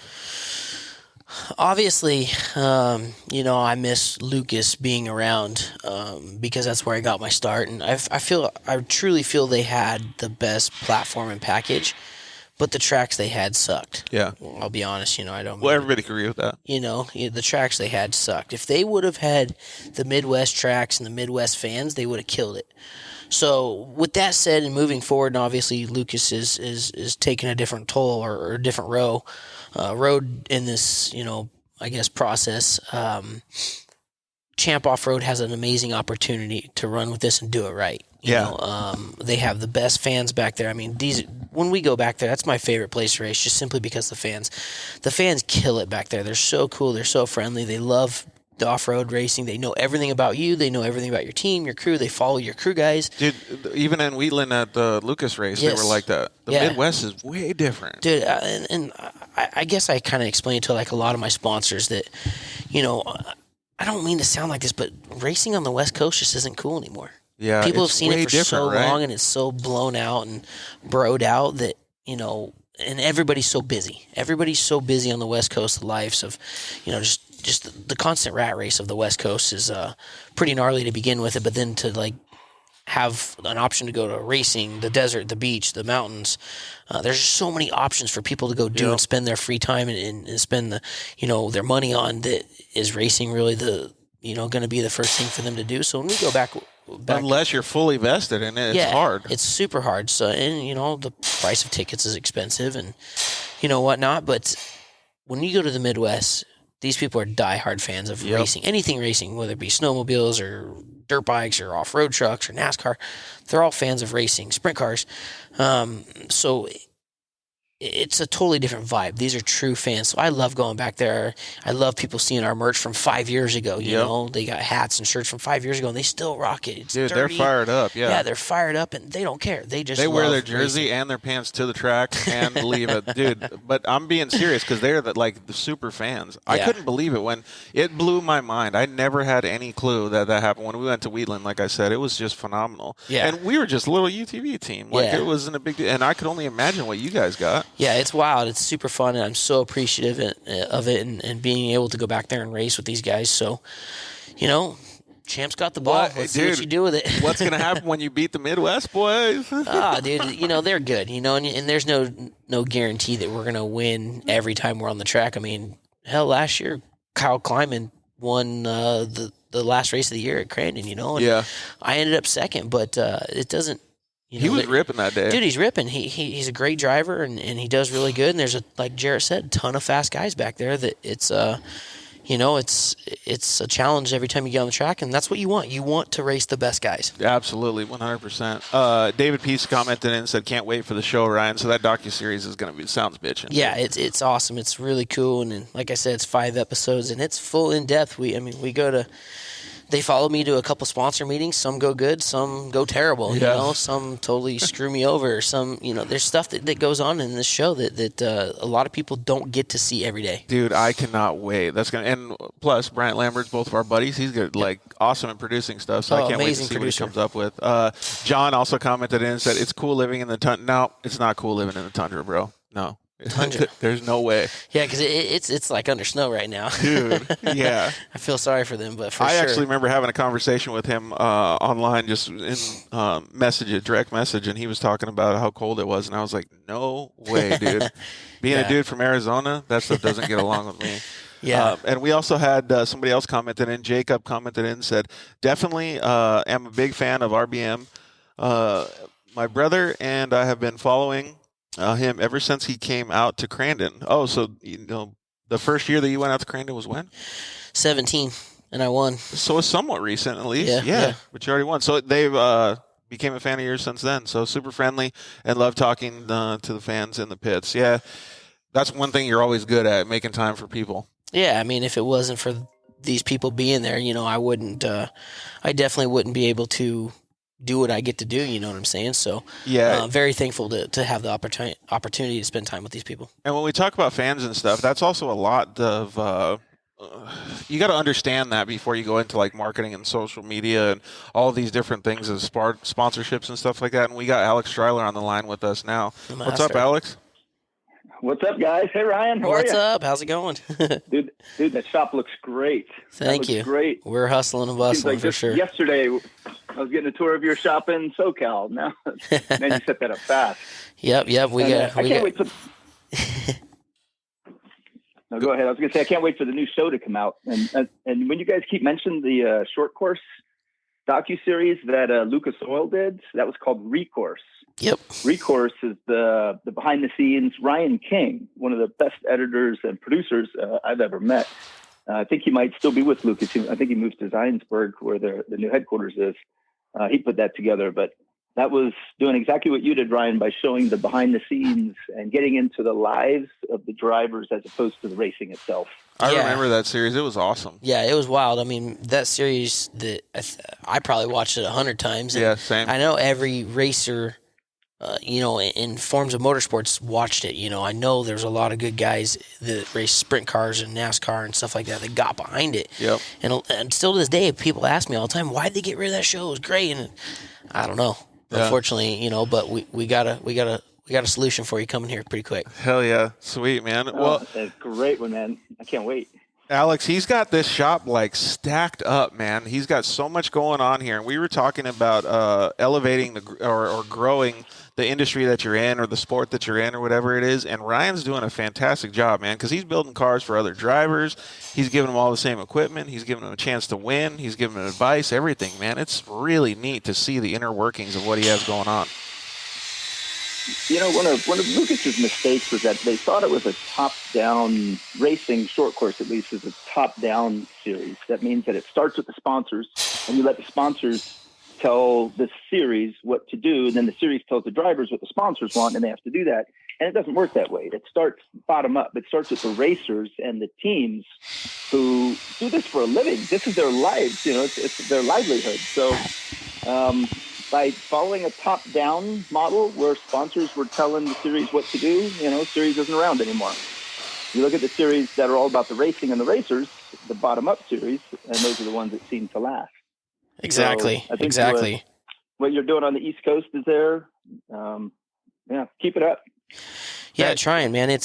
Obviously this is a very hard industry to be successful in, and to be able to keep growing and moving the way we are. I'm very thankful, and a lot of it comes from the advice I've had from you over the years, and advice I've had from a lot of people. But just sitting back and learning and watching how things happen and things operate, I guess, is really what I guess has probably taught me the most, is just watching what goes on and thinking of being on the other side. What would it be like to be a sponsor? Yeah. What would I want to see? Exactly. What would I want somebody doing if I was on the other side of the fence? And I was about to say too, Alex, you can agree with this, is like it all depends, because Alex can tell a person anything a million times, right? But it's about how you process it. So you got to give yourself a little bit of credit, Ryan, because you're processing the information, looking at it from a different angle, and going forward the way that you think is best too. Yeah, trying to do something different. It's you got to be consistent in what you do, and trying to do something consistently. I guess not the norm and not the average. So I think this is kind of goes along with, we just got a comment come in, Alex, says it kind of goes along with what you guys are both talking about. George Egan said, the Midwest is where it's at, and can confirm the diehard racing theory. I try to be at every motorsports event possible. Looking forward to Antigo and Crandon this year. So that fan base, in fact, we don't get very many West Coast fans saying stuff like that. Yeah, I mean, it's a perfect example. It's when you go back there, it's a vibe. It's a whole family atmosphere where people are just there to have a good time. They're here to, watch great racing, and that's what us racers want to do. We want to put on great racing for them and have a good time with them. And after the races, go have a beer with all the fans. I mean, that's probably one of the most fun things there is to do back there. We get done after a race weekend, we tear the awning down, we sit out front and have a couple beers with all the fans, and we tell everybody to grab a cooler, and we hang out and have fun. Pull a Chad Reed and go into Lot B at Redbud and Dude, hang out all night. That's what we do. We do it. Heck yeah, man. That's awesome. Now you nailed it. Yeah, you nailed it. See, by including the fans and the spectators and the non-racers, by including them, you're making them part of it. And then if someone's part of something, they want to be more of it, and they want it more and more, and then they memorialize it. So every year they know, hey, Labor Day Crandon. You don't have to mark your calendar. It's coming. They don't even need to market the event. Everybody knows when it is. It's been the same way for 50 years. So by you're talking about kind of like how the Dirt Life show is on every Monday night at 5 p.m. There you go. Live at 5. Yeah, and that's I think that's a big reason why you see these Midwest tracks have been so successful, is the fact that they are the same dates every year. Yeah. If you know what I'm saying. Sorry if you guys can't hear the grinding. Obviously, we're still going. I don't know if the audio's picking up the grinding, but it's pretty loud where we're at. Hey, so one thing that I wanted to talk about. Loud. I can hear it very loud in the headphones I have on. Okay, so hopefully everybody else, so that when the audio comes out, it can be a little bit less. But one thing that I wanted to talk about and get both of your guys' opinion, Alex, we talked about it a little bit, but Lucas has been taken over by the Great American Short Course Series, and it's going to be operated by a guy named Lee Perfect, who has run the regionals and helped Lucas with a lot of the racing that they've done over the past few years. I think this is a good opportunity for them to start grassroots again and build that following just the way that you guys are talking about. Well, there are two different series. The East Coast and the West Coast are operated, and they're actually different because Lee has created the series for the racers who are left behind that don't have the resources and really can't travel east. There are probably 350 teams on the registration list, of which 250 would race any given weekend. And those are your amateur teams, the teams that want to be pro. Several pros would race. They would come in and make appearances, but it's more of an amateur level series that develops and nurtures pros as opposed to a large televised series that's nationally advertised and marketed. So it gives a platform for the West Coast racers who can't go to the East Coast to continue racing and continue developing those skills. It was never meant to be a replacement or an alternative. They work hand in hand. All major sports, if you think about it, they usually have two different leagues. And I think leagues, you can farm east and west. Absolutely, and I think it's very important that everybody understands that like you're saying, there's two different leagues, and this is our grassroots feeder series that feeds up into the pros, and these are the guys that want to someday and have aspirations to be a Jerett Brooks or a Ryan Beat. This is a great way to get started. Lee is an amazing series director, has done amazing things with the Lucas Oil Regional Series and now the Gas Series. They have a great thing going, and I mean, for everybody that's here on the West Coast that wants to know how to get into off-road racing, here's your option. Dude, especially all the kids that got displaced, man. This is going to be awesome for them. Yeah, no, it's great because it gives these kids a place to race, because without gas, it would, have left all these poor kids high and dry. Dude, and you not don't being know able to how race. many phone calls I received. What do I do with my kid now? Where do we go race? What do we do? Yeah, So I'm glad Lee was able to pick up the pieces. absolutely. Yeah, there's such a demand. The demand actually came from the teams. There was a lot of teams that said, look, what do we do now? We've invested in all this equipment. Yeah. It'll happen because everything that grows well grows organically, and it grows over time. When you try to come in and say, we're here, we're huge, it never really works. You have to let time, there has to be time for roots to set in, for it to grow, and then for the word of mouth actually to spread it as opposed to marketing. Like I said earlier, there's not a lot of marketing that goes behind Crandon because everybody knows what it is. Word of mouth for 50 years, they've been doing it. Yeah. That's the way a new series, such as the gas series on the West Coast now, needs to grow. And it probably will go to the Midwest. Most likely it will head out to Wheatland at some point. It's obviously going to Reno. So that'll be a test to see if teams can travel or if it can draw out more racers in those regions who don't come out east, come out west, and race. Maybe there's some people in Missouri that have also wanted to get out of the state. Late model dirt racers. Who knows? That want to jump in the short course. Maybe we'll find some of those. Would you consider doing any? We'll talk about it in a little bit. But you're relocating, or you have relocated to North Carolina. Would you consider coming out and racing some of those races out here if you have time or not? Oh yeah, absolutely. If I've been asked this question a lot by sponsors and fans and friends alike. Do you plan on doing any of the West Coast races? It's not easy for him to race. It's not easy for a racer to try to go back and forth and back and forth. Brian's being polite. I think he wants to, but I don't think he's going to have the resources and ability to be in two places at the same time. That's why I was saying. That's why it was so easy when I asked the question, because I understand how hard it is. We did it last year where there was two series, but there was only one weekend where the race dates overlapped, and it was very obviously expensive. When you go to a nationwide series, if you will, and biggest thing is the dates cannot overlap. So GAS has done an amazing job at making sure that those dates don't overlap, to where we are given the chance that we can't do that. My program looking forward into next year, we don't have any set dates or plans to race the GAS series at this point. When they get to the point where they have a TV package or a really, really strong live series, and my sponsors see fit that I need to be there, then I'll be there. Yeah. But at this point, we're going to focus on the Midwest, and that's where my sponsors all collectively got together and thought that the most value was for my program and my situation alone, that, I needed to be there racing with, all the best guys or whatever. So we plan to go race there, and then, from there, hopefully GAS can get their stuff together and keep expanding. And we're racers. We want to race every race we can, so as long as there's adequate funding from our sponsors that see fit, we'll be there racing. Dude, what I get from this whole conversation is that there's options, and I think those options are phenomenal for every racer, no matter who it is. Yes, absolutely. So we had a couple comments already come in, Alex. One was from George Egan again. He said that he can really confirm the family aspect as well of the Midwest stuff. He's going to bring his 4-year-old to his first off-road race this year. That's awesome. That's what it's about. George, bring your 4-year-old, I don't know if it's a girl or a boy, over to Ryan's pits. Come hang out with those guys. Absolutely. Yep. We'd love to meet him. And it's a must-have passion to grow across the board. Yeah, and Ryan has that passion. You should see the passion's like oozing out of him, man, especially the way that the shop is working, especially so late at night, too. The kids are the future of the sport. Yeah, we couldn't agree more with that, Dave. It really does hold true. And when we say that, we're talking about, like, I'm sure he means it, too, like 170 kids, trophy car kids. But even the 4-year-old that's going to come to your pits, that's the future too. Absolutely. It's the future, whether it be fans or if they choose to one day get in a car, or get the opportunity to get in a car. That is the future, and it's introducing and reaching a new demographic, a new era of kids, a new generation that shows them what off-road is. Yep, absolutely. Running ERX off.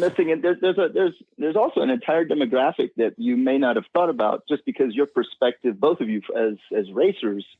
But my perspective as a dad, I'm going to step aside, not even being the marketing director or sponsorship director of the series, But as a dad, I had my son, who at the time, I think he started when he was 12. Ryan, you'll remember Cole, and when he was 14 and 16.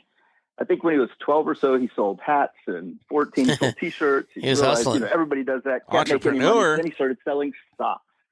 But then he started selling socks, and he set up a 10x10 booth at the races, and he started selling Juju socks. Ryan would sport those socks, and Ryan actually put the stickers on his car, which was cool.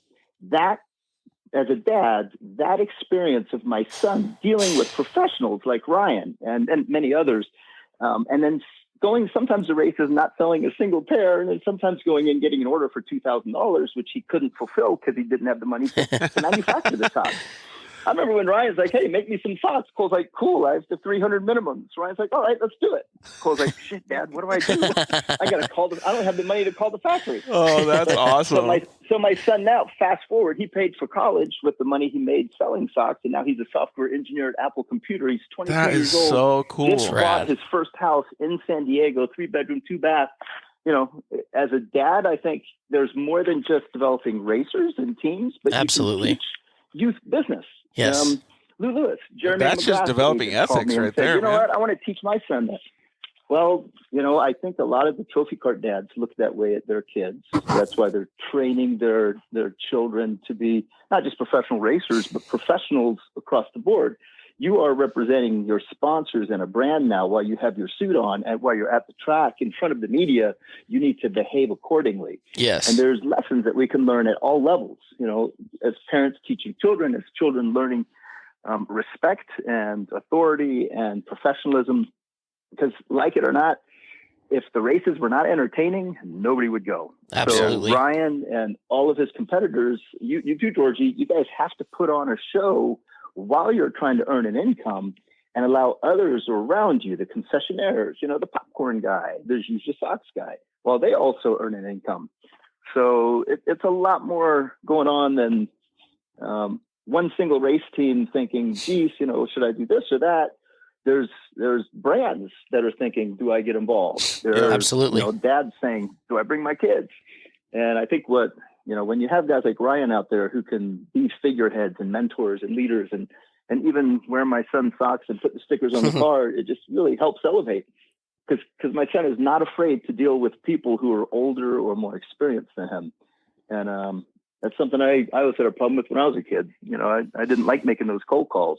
He's not afraid to because of his experience. That's so cool, though. There are a lot of benefits you get from racing. See, and you don't know how many people you've touched like that, Ryan. You've been such a good person to so many people over the years. Who knows what the other people think, Yeah, and that's what it's about, man. It's about growing the sport and helping people. I mean, that's why I can't wait for your show to come out, man, because I can't wait to see that. That's going to be so awesome. Yeah, it's one of those things, I always look back and laugh at like those memes, Why is everybody so uptight about helping each other? None of us get out alive. Yeah, exactly. We all end up in the same place, So it's like, why try to hold one down? Quit being a dick, just help. Yeah, like help each other out, give each other, tips and pointers, and have compassion for each other. It's life's tough enough, and we're lucky that we get to do what we get to do for a living or work in the industry or whatever it may be. It's a fun industry to be in.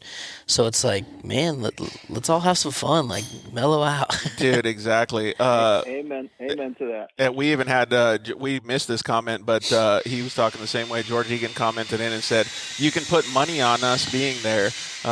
Maybe we could even lend a hand if we need it. So, hey, man, he wants to give back too. Dude, that's rad. And that's what it's about, is including people, and involving people into what we're doing.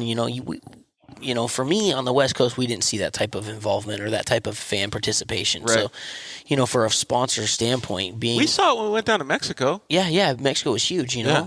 So, when we go back east, it's big for sponsors to see that people want to be a part of that. When you're selling T-shirts, hand over fist at Crandon and ERX, Yep. sponsors like that, Yeah, absolutely. And so it's huge for sponsors. So, our program runs a little different where we got to be where sponsors are at. Luckily we're at that point now to have the opportunity to be able to I guess, compete that way. Dude, but I think your dad's favorite tool is the grinder. Dude, I know. It really is. I know. So, no, I agree, though. Brian's being modest about the sales, by the way. When he does his T-shirt sales, he makes so much money, he has enough to pay for the entire trip. That's awesome, The fans though. love his shirts. Dude. Seriously, he does great. I felt so cool. Your Again, sponsor want to be on those shirts. That's the thing. Yeah, it's definitely. I'll put it this way: it's a part of my marketing pitch for hell sure. yeah, dude, you got to get it any way you can, right?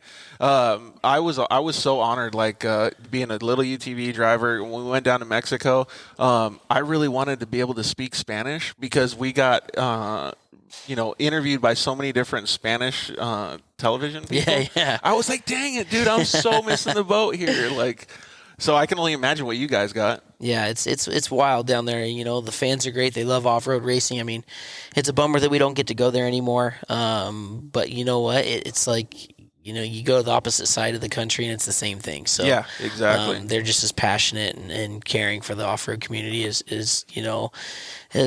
our fans in Mexico. So it's really cool. Hey, Alex, Doug Carroll said, thank you very much for all of the sponsorship advice on your episode, too. Tons of info, and he was really appreciative of it. No problem. You guys can reach out to me if you need that. Your friend Mike reached out to me. Georgie and I, he and I talked yesterday, and we've been emailing as well. So, well, Alex, you have your website in your school, don't you? Look here, dude. We got host Ryan B already giving you credit, dude. That's awesome. Dude, Brian is so good. It's perfect. Seriously. Yeah. Seriously, he is absolute the best. So my website is alexstriler.com. Technically, it was going to expire. The Ford promo expires today. Expired last night at midnight. Yesterday alone, 9 new people signed up for it. Sweet. And so I feel like it's dick if I turn it off, after 9 people sign up, because it takes a couple days, I think, to fully absorb it. So I'm going to leave it on for a few more days. That's awesome. And then there may be an announcement of another sponsor for that. So yeah, for all of you guys that thought the podcast was just starting a week late. Yeah, for all of you that thought the podcast was informational, wait till you go to his website and go through the course. It's rad. Boom. Dig in there. Both Ryan and I have done it, man. You can definitely dig in there and learn a lot. So alexstriler.com, STRILER.com. All right, gentlemen. I'm going to run. Awesome show. Keep it up. I'm going to keep it on, but I'm going to listen. I'm going to go upstairs and grab some beats. Thanks, bud. We'll see you later, Alex. Thank you. Guys, take care. Later, Ryan. Bye, See ya. Georgie. Later. So we had a couple more comments come in.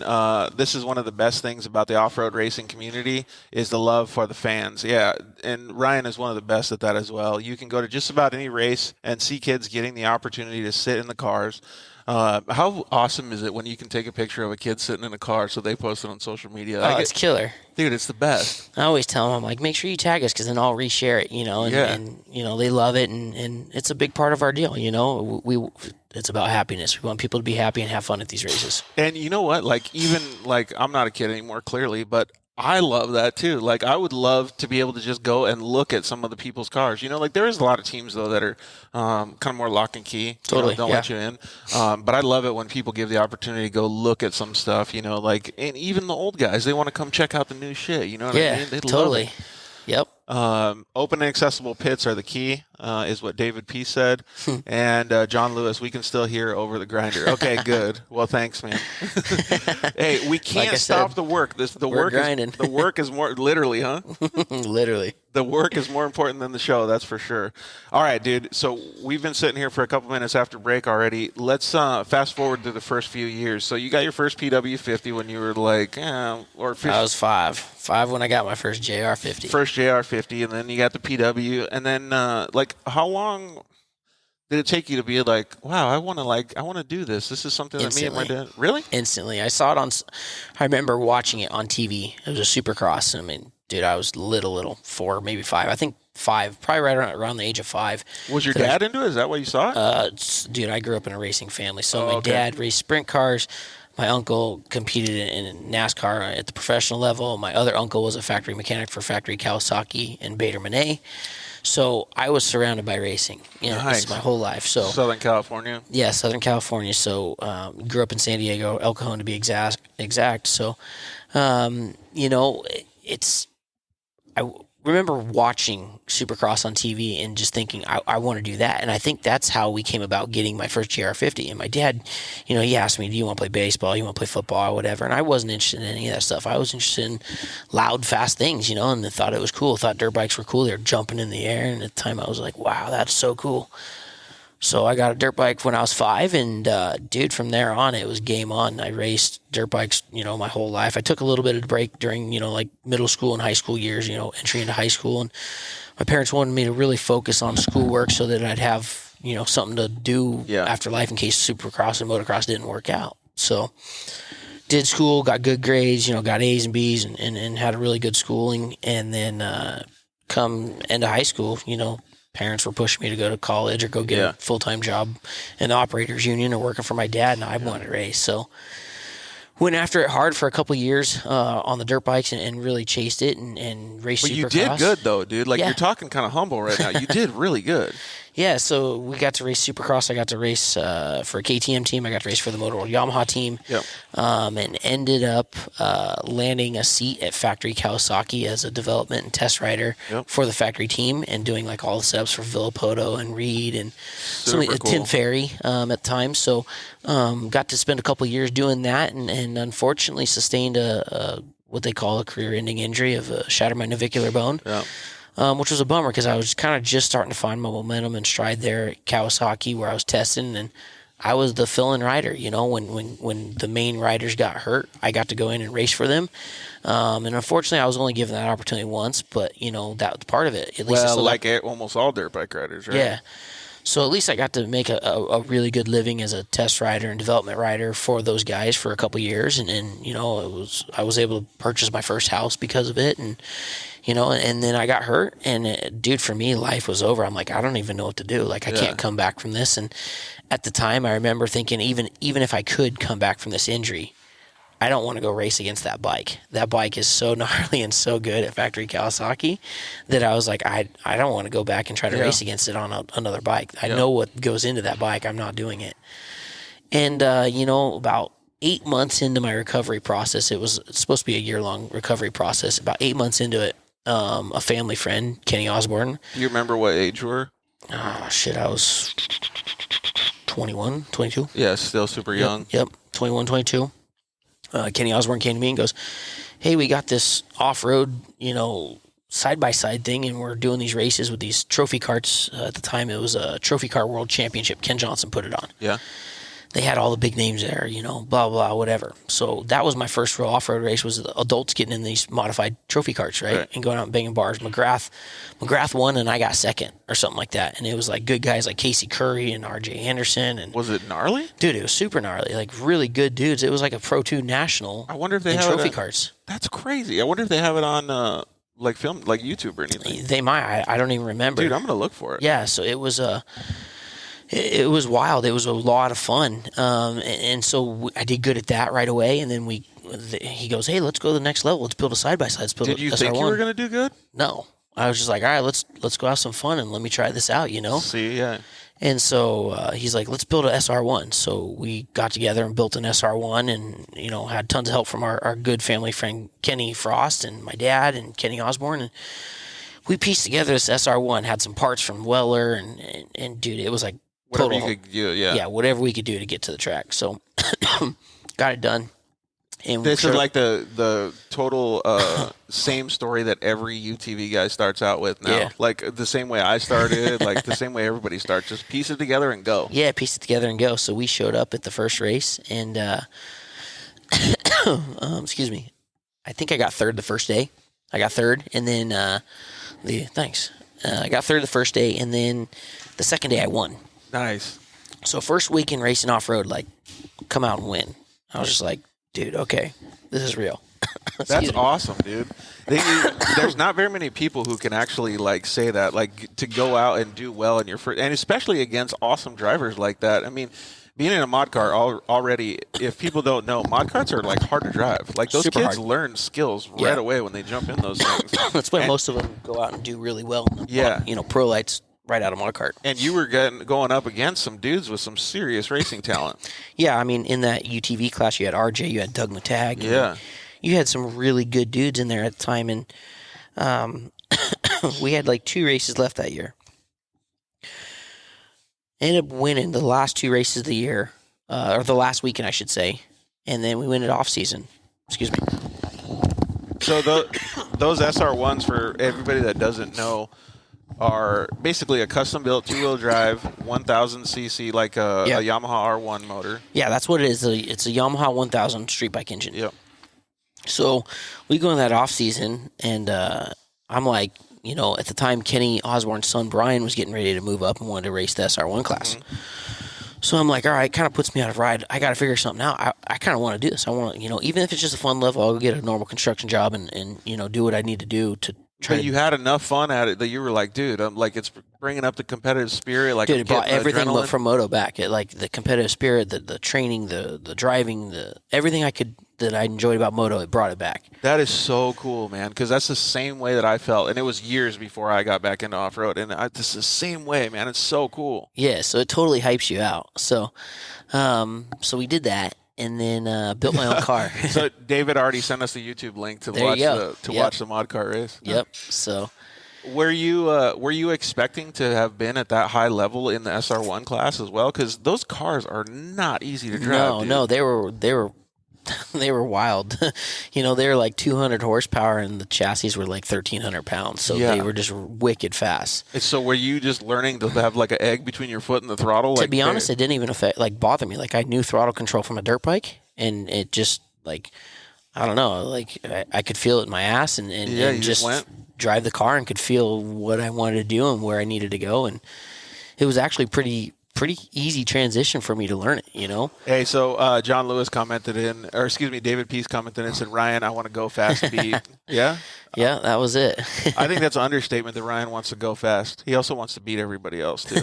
So, and thank you very much, David, for sending over that link. We're going to check it out. So for anybody that wants to go check out the link, if you're listening to the audio version on iTunes or any of the audio networks, you can go back to our Facebook page, look at the live feed, and there's a link down there that shows the trophy cart race that Ryan participated in. That's super cool. Yeah. It was really fun. It was a good time in it. I never knew that that's how you Dude, that was an introduction to off-road. That's right so there. Cool though. Yeah. So got to do it, and then so the last race of the year. Did you get to fanboy and talk to all the guys that you beat? I didn't even know who they were. Yeah? I just thought they were normal people. Nice. Did it everybody taking a picture of Casey Curry and RJ and all these people. I'm like, all right, this cool. hodgepodge race suit and goofy ass helmet and total dork, new guy, total dork. And fired up though, dude. I was like, all right, well.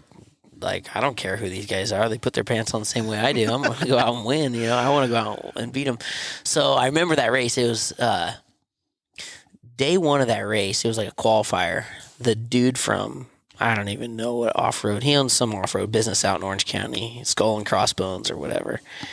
This dude's like Billy Badass, right? And he comes, and we were going into a section, and he totally wads me up, dirties me getting into this whoop section, turns me sideways and flips me. So the next day in the main event, right, I'm third and he's in second, and I'm coming up to this big ski jump. And this is, again, goes back to my younger days. We get to it, and I just hook the thing right and turn him sideways. And he freaking yard sales, weeds his car. They have to cut the car to get him out. It was bad. He dirtied you pretty good, though. Dude, he dirtied me good the first day. So I'm like, all right, I'm giving it back to this dude. I don't care who he is or how cool he is. But, come to find out, he owns one of the biggest off-road installation places in Orange County. So you're never asking him for a sponsorship? No, we're good. That's funny, though. And that actually brings up, good points, though. And then, in the UTV stuff that I did, I always considered myself a pretty clean driver, just like you were talking with Jerett. But man, I got dirtied by some people. Yeah. So at the point when you get dirtied by somebody so much, there's no, you can't give them that anymore ever again. Yeah, it's either they gotta give you respect off the bat, or you're gonna earn it. Yeah, exactly. And at some point, they're gonna learn their lesson too, right? Yeah. Hey, so we had some other comments come in. Surf Rat said, "Will you guys have the races live streamed? If so, get at me, Ryan." I don't know what that actually means. The live stream for the Midwest Series, maybe? Champ Off-Road has a killer package? live stream, a killer package. Okay. I mean, last year we had 200,000 viewers at each each race. You know, that was just unreal. And then rumors on the block, we may have a TV package that they're getting ready to announce. So hopefully that happens. Right on. And Tammy Henze says, number one fan right here, Ryan Beat. What's up, Mom? Oh, is that your mom? It's my mother-in-law. Number 51 rocks. And then Paul Yaw says, has anybody checked out George's new pants? I guess it's because of the crease. Freshies. Yeah, freshies, right? So let's just keep digging into your story, man. I'm amazed because I know that the first Lucas race that I ever went to see, the only UTVs that were there were SR1s. Yep. And you were there. Okay. And it was at Wild Horse Pass. And I don't know if you remember, but where the right-hander is, they had that big step up. I was the first UTV to do it for all the Pro Lights and Pro 2s. Dude, and I think this was the actual weekend that might have been that you actually did that. Because that was my first or my second weekend racing ever on off-road. I saw you spotting it in practice or whatever, like they're qualifying. I saw you spotting it. And then, we went up to watch, and I was, like, checking it out, and I was like, dude, I think he's going to get that. And it was, like, I don't remember what lap or whatever, but you come up to it, and I just saw you just knuckle a gear and just keep going out of the corner, and I was like, holy shit, he's going. And you greased it by, like, a quarter inch, and I was like, yes, now he's got it. Let's see what happens this race. Yeah, so that was kind of like, I guess, like the kickoff moment of my career. I guess you could, if you had to pin it to one point, you know, is that, you know, I went to that off-road race. It's my second off-road race, and brand new track. Nobody had ever raced it, right? And they got this big step up in the middle. And the Pro 2s. And this thing was huge, though. It was massive. It was huge, way bigger than what it was the past couple of years. I mean, dude, I think they measured out, it was like 70 feet peak to peak or whatever. And it had some, like, knuckles on it, Yeah, it was like big knuckles. So, I mean, it was big. And for me, it just looked like a dirt bike jump, you know? But, like, the practice before went out, and it was like Pro 2s and Pro Lights, and we were the last to practice. And I'm like, did any of those guys jump that thing? And they're like, no, dude, it's wild. It's too big. I don't think anybody's going to do it. And I remember coming out first lap, and I'm like, dude, I got this thing. But everybody else in the UTVs wasn't even, like, thinking about it. No, nobody was even thinking about it. And I just remember, like, coming up to it, like, and I had the roll speed out of the corner. I'm like, okay, if I, like, get it through the corner and I grab a gear and just leave her legged, I think I can double this thing. Yeah. And I'm like, dude, I got a cage around me. What am I scared of? I've grown up crashing because I don't have a cage around me. Now I got a cage around me. But if I do it, then I got another advantage. Yeah. Yes. So I'm like, okay, and here, hopefully I can win this weekend and sweep this weekend. Yeah. Because at the time I was thinking about making my house payment, and I'm like, dude, if I win this weekend, it's like $800, and I can. I got this. Yeah, I can make my house payment. Sick. I got to grease this jump, right? So, so I come around the next practice, and I just, dude, I sent it, and I greased it perfect, and I remember like every track worker running to the edge of the track, like throwing their hands up, just going wild. Like I think they might have been waiting for you to like not get there, and then you got there, and they were like, yes! Yeah. Everybody just started cheering and going crazy. So it was pretty epic. And then from that moment on, it was like always everybody, oh, you were the kid that jumped the double in the side by side before any of the Pro 2s did it. And I was one of the fans in the stands, and I remember everybody going, "What? Yeah, like holy shit! I can't believe a UTV did that." Yeah, it was like next level. Hey, so we're going to talk about a little bit about what you do in the next part of your career. But George Egan commented in, and he said you guys both went into off road from motocross. But what do you give as advice from somebody that wants to do it, that hasn't raced motocross or done any professional off road racing to get into it? Get to a race, man. Come check it out. Ask a lot of questions. Excuse me. Yeah, ask a lot of questions and just check it out. I mean, I always think and point people towards the UTV class. Yeah, 100%. It's a relatively affordable class. It gets your feet wet. It's competitive as hell.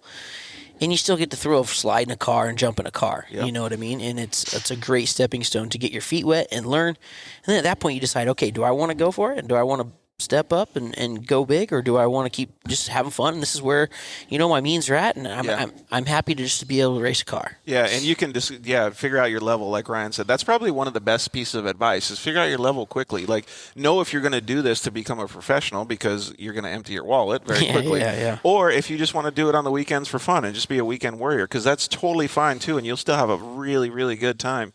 And also, maybe to add on to it, is find some local series that aren't maybe in a professional series and try to do it that way. And even at that, come to the professional series and ask questions. Yeah. Walk up to guys like me and just say, hey, man, I love this. What do I do to get into it? What do you think the best route is? And to be honest, I think it's side by side, but I think that's probably the part that bums me out is people aren't open to talk about it. A lot of people don't want to discuss how hard it is, where it's like, they don't want to share how to do this, right. And for me, it's like the more the better, the more the merrier. Let's get as many people out here racing as we can because we need it. And it's just cool. It's a cool sport. I want people to enjoy this thing. And I think it's cool sport, motorsport in the world, bar none. Absolutely. Like it's badass, It's like MMA, but with a truck. Totally, yeah. Yeah, I agree with that statement of having an open line of communication. I remember when we first started racing and I went up and asked people questions and I got every answer under the sun, right? Like, I always remember this, like, just like use 30 pounds of air in your tires is less rolling resistance or stupid answers like that. I'm like, all right, thanks, dickhead. Like, I'm clearly not going to run that, and thank you very much for being an asshole. Like, so I knew from the day that I set foot at the short course track that I was going to be the exact opposite, similar to what you were. I was going to invite everybody to my pits. Any driver that had any questions, needed any parts, anything, I was going to do my best to help them. Yep. Because every single person on the track was there to have the same amount of fun as I was. Exactly, and that's what it's about. Again, none of us get out alive, so let's have some fun while we're here and enjoy it, That's some of the best advice, dude. So go check out your local series, or even like Ryan said, go ask as many questions as possible at the professional series. If you're in the Midwest, George, dude, go over and ask Ryan. Come hang out, man. We love to see fans come by the pits, and we make time for them to chat and have conversations about, it's a great sport that we love. They were telling us all about it on the radio. I think David was talking about when you grease that step up. Dude, that was still like one of the sickest things. I don't think I would have been as amped on off-road had I not gone to that race and see you do that. That's cool. It is pretty cool. I appreciate that. That's cool. I'm glad I could make it. Yeah. Casey Curry was the one that got me to go out there, too. Really? Yeah. So I actually did all of Casey's media and stuff, like websites and stuff like that. That's how I kind of got into it. And he invited me to go test in his Pro Light one day because I was like, no, off-road looks kind of cool. And I haven't ridden a dirt bike or done anything in 10 years, so I might as well see what's up. For sure. And he's like, yeah, go check out a race first. And what do you know? Yeah, that's awesome. You guys were already past the UTVs. Let's see. Ryan didn't point us into the UTV class. Melanie Prater. So Mason Prater is one of my drivers and up and coming hot shots that's racing the Pro Light class for us. He's a good driver too. He's a very good driver. He's a smart little kid and he's very patient. And how old is Mason now? Mason is 15. So yep. So Mason was a mod kart champion. Tons of skill, tons of ability, and your dad's grinder champion. He don't care, dude. I'm telling you, he's straight work. He's like, let's get this done. So, biggest thing is, Mason was coming out of mod karts and they were kind of wanting to know what to do. And I felt Mason's skill level warranted a Pro Light and warranted him being there and racing that class. And he went out last year and did a very good job, of doing well. And, here we're going into the next year and he's coming back again and we're going to try to make an effort at, getting him, up competing for that championship every time he's on the track. Last year was kind of rookie year and everybody's rookie year in Pro Light's gnarly. They wad shit up and, and have rough races, but Mason had a bunch of really good results and good races, out there that, warrants him being there. So I really think this is his year. And then my other driver, Carson Parrish, he, last year was his first year in Pro Light. He'd never raced any off-road before, right? Ever? Never raced UTV, nothing, right? So comes out, he wins a race, gets multiple top threes. And, really? He had a really good season. So Carson's coming back again this year and look forward to him racing up towards a championship too. So we're really excited. We have a good group of up-and-coming guys that are hungry and they're talented and they got the work ethic and you're building the freaking sport again, dude. Trying. Dude, that's so cool. Well, let's go back and kind of give a little bit more to George Egan's question when he said, what does it take to get into racing? You already have experience doing it yourself, but now you're getting experience helping other people get into it.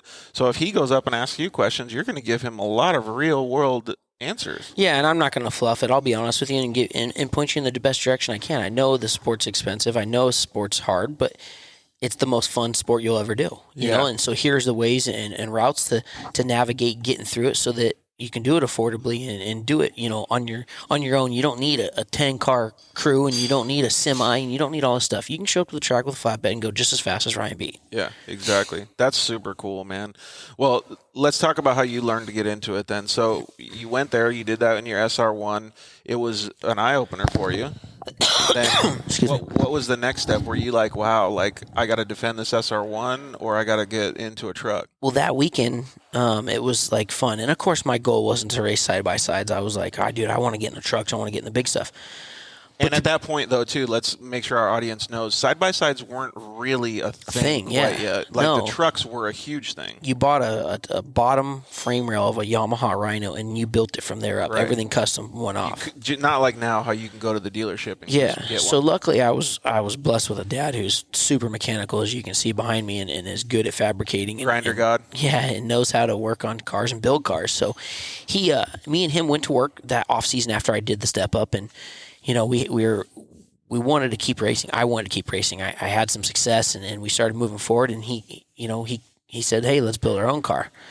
So we built our own car, and we built like the next generation of SR1. Everybody had these tall like desert cars, and we built this flat bottom, low CG. The roof height was super sleek. Yeah. We built the next level car, and we went out, and if we didn't break, we won. And I think we won half the races that year, and the other half I didn't finish because the car broke. Still looked the coolest, though. Yeah, we went the fastest. So it got the attention of the Hart and Huntington team. Yep. Right? And so at the time, it was like they were like the super team. They were what we are now, you know? So they asked me and said, "Hey, we'd like you to come race for us, the rest of the season." So second half of the season, right? And we had some wins and did good. But going into the following season, now we're talking going into 2012, they asked. When they asked you the first season, though, what truck did they put you in?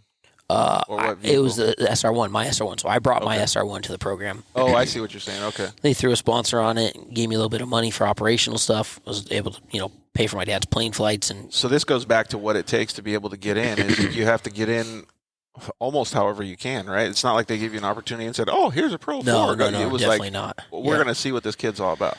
100%. So we did the SR1 for a season, had a bunch of good results, won the Challenge Cup 2 years in a row, did good in SR1 or UTVs. Mm-hmm. And at that point, they came to me going in 2012 and said, "Hey, you want to race Pro Light?"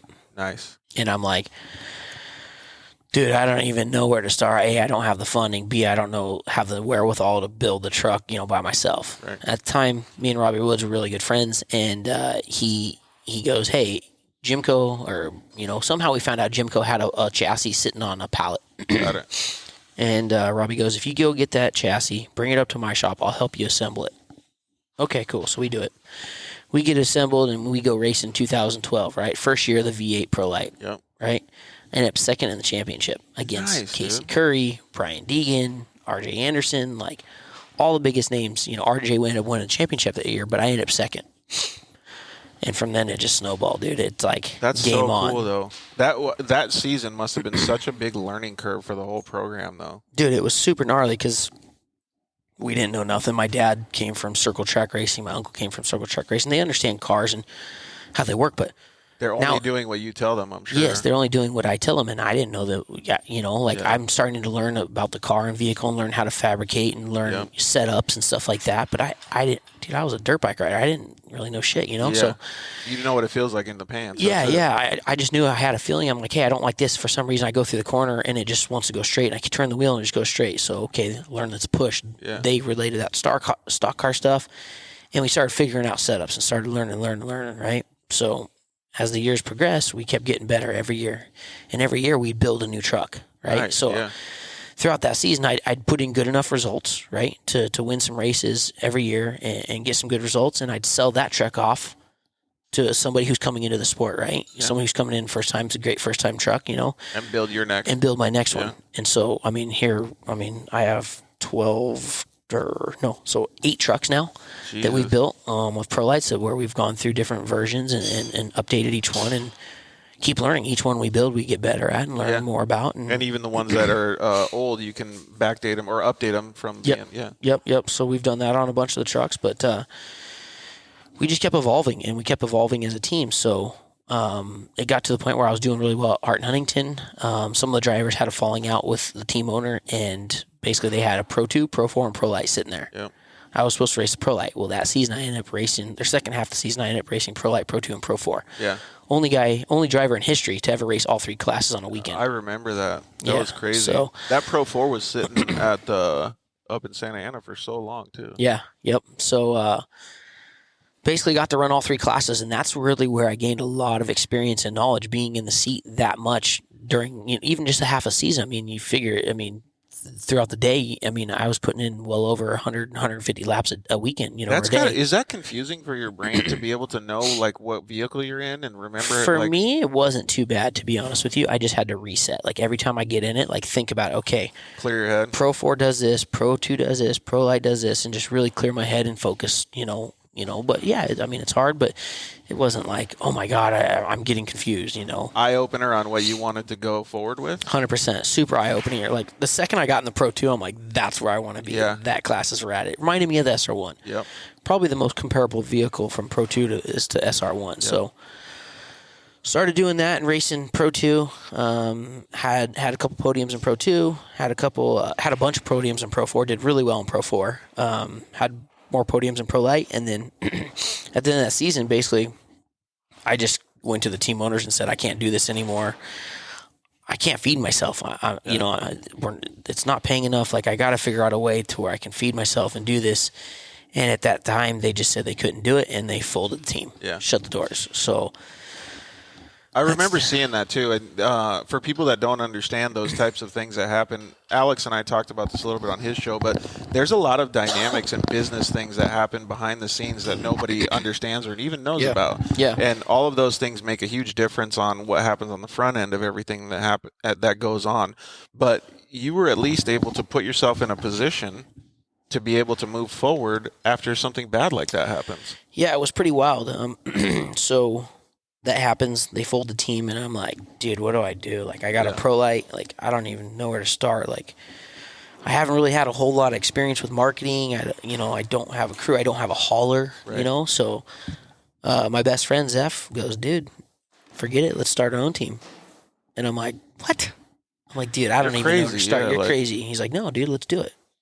He's like, I'll help you put some decks together and help you with some marketing stuff, and we'll wing it, right? And so that's what me and Zeph did, dude. He didn't have a job at the time, and he was living at my house, and we were both just kind of like bumming it, and we were like, let's put this together. Let's try it, right? So I sold off some of my dirt bikes and dirt bike parts. And dude, sometimes necessity is the mother of invention, right? Dude, 100%. So it was like you're faced with like nothing but a wall in your face, and you find a window somehow, That's so cool. I never knew that. Yeah, so sold some dirt bike stuff off, and I went and found a Penske moving truck. Yeah. For sale, clapped out, 190,000 miles or something like that. It was for 13 big old box on the back. Big old box on full moving truck, right? The guy wanted 13 grand for it. I'm like, hey, dude, I got 12. That's all I got. Give him 12 grand for it. I get the box truck and I totally renovate it, right? Renovate it, put ramps in it, put a side door in it, build shelving in it, and this was my hauler. It wasn't a semi, it wasn't a toter, it was nothing cool, even close to what everybody else had. But I was going to the races, right? Nice, man. That's so sick. Yeah, so didn't care. So wrapped this little box truck and went out and found sponsorship that year. So I ended up getting some money from Lunar Pages, RBP Wheels, man, who else? There was a couple other little sponsors that gave me a little bit of money, $5 grand here, 10 grand so there. Keep that vibe going, but let me ask you this question, because I know a lot of our listeners are going to want to know. How many no's did you get compared to how many yeses? Oh, give my me God, a ratio. dude. one yes to every 20 no's? I would say, honestly, probably one yes to 50 no's.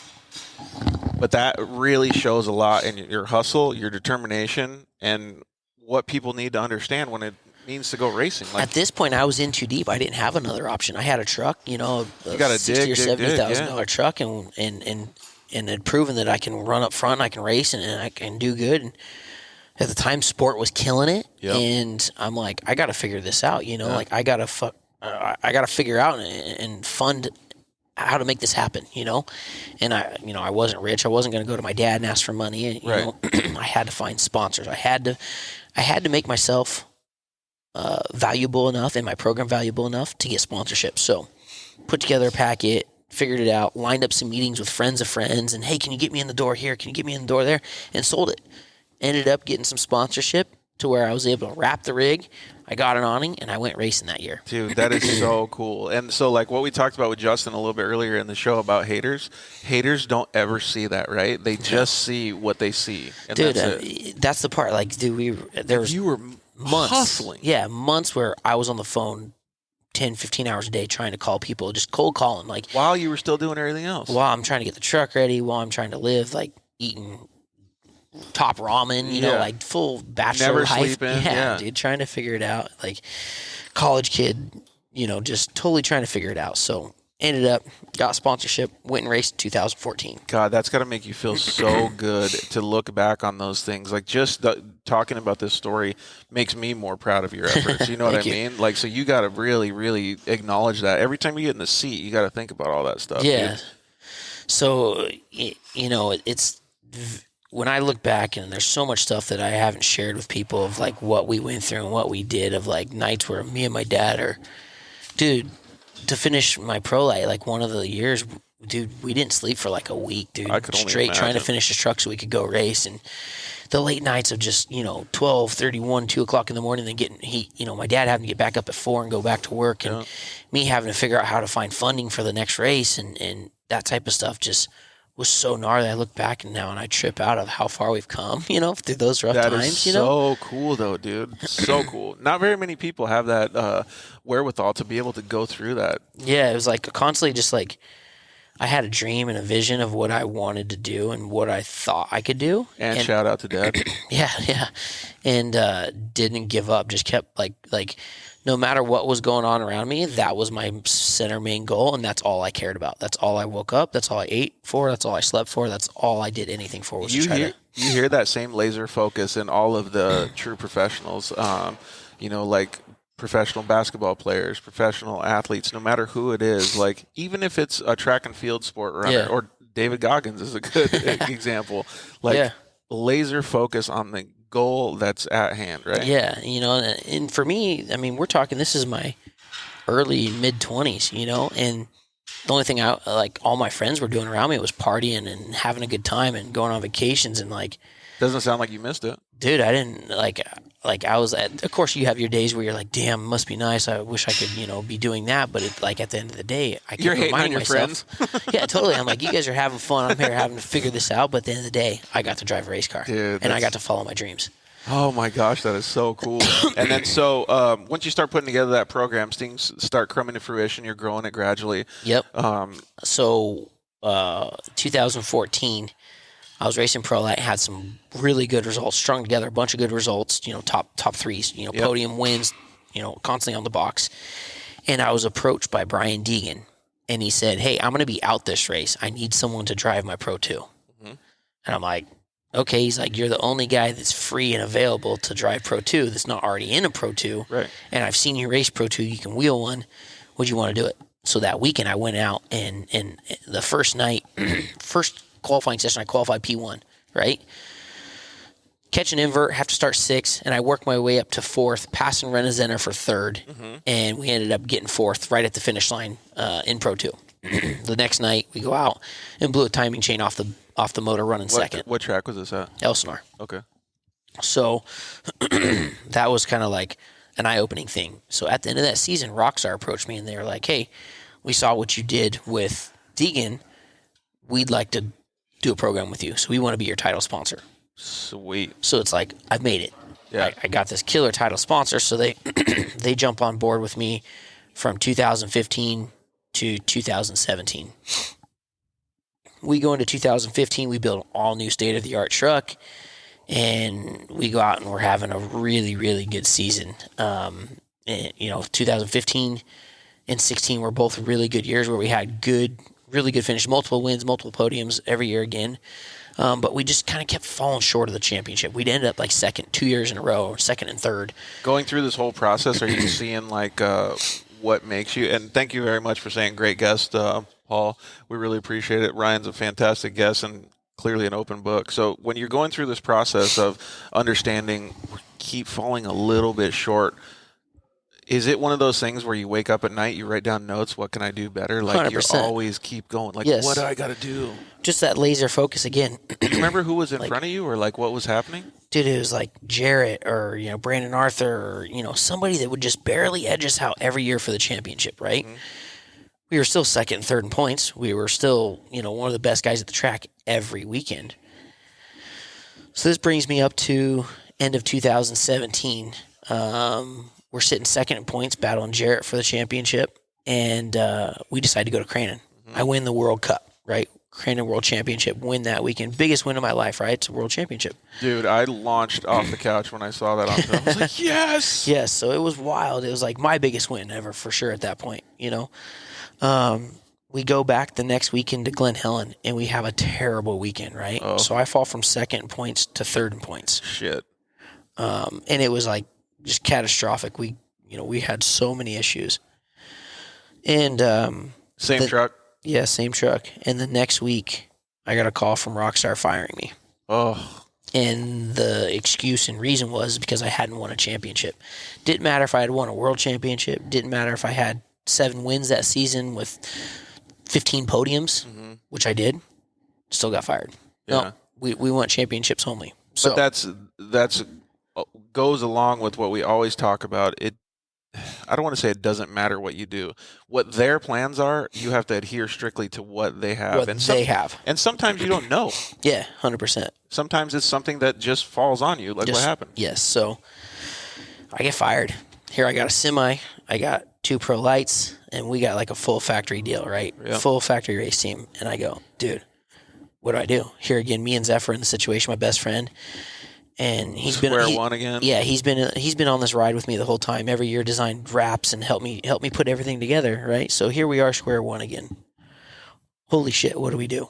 We got employees, we got stuff going on, and you're like, dude, here again, I'm getting kicked in the face, like, and I'm doing good. I shouldn't be being fired for this, Literally just one Crandon. Yeah, literally just one Crandon, and just cold-hearted that they were at the time. Just nope, that's it. Cut me off, right? Yeah, I guess that's a business learning experience, though. Dude, right? it was the hugest, probably the most valuable business learning experience I'd ever gone through, because it taught me so much about situation, brand management, relationship management, how to make yourself valuable still to that company and that brand, without just being like, hey, I'm a champion, like there's more to it. Yep.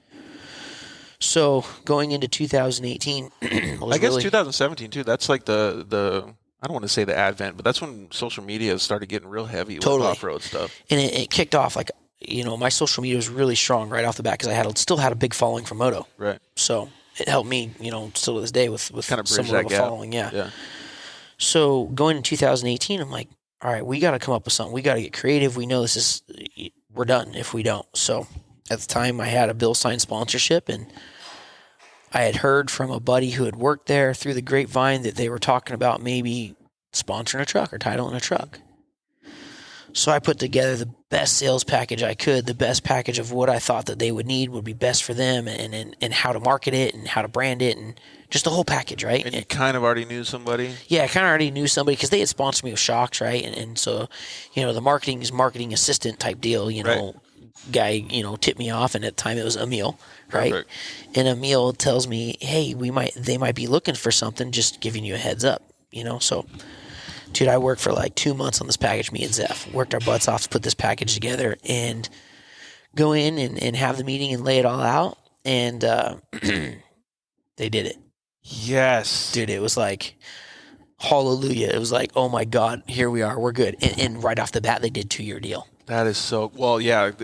Whenever you hear a 2-year deal, you're like, this is solid. Like, yes. I love this company. Yes. So Bill Sign for me has really been the saving grace. And I would say the extra boost in my career that it took to get me to the point where I'm at now, right? So, but it also shows them too, like how hungry you are and how dedicated you are to your sponsor. Yeah, so they were really excited about the deal, and going into that season, I'm like all feet forward and a little bit of a spite, like F you, yeah, like I made it out, at Rockstar, I'm like, I'm gonna win this freaking championship, and I don't care if it's the last thing I do. Yep.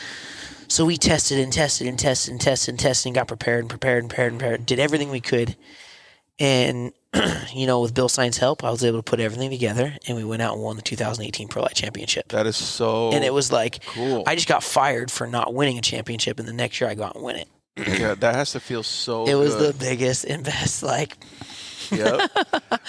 And not only that though, too, like you can consider it a business decision, but just understanding the story that you're telling me right now, or you're telling us right now, you having to face that adversity. Let's just say Rockstar just didn't have any money, or they folded, like it wasn't had to be a FU.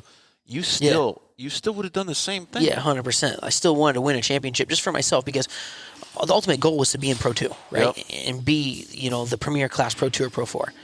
So I didn't feel that I could ever mentally move on out of Pro Light until I had a championship. I feel like almost like a rite of passage. Like if you don't win a Pro Light championship, which a lot of people put in my head, and it's not the right way. I don't think of it like that anymore.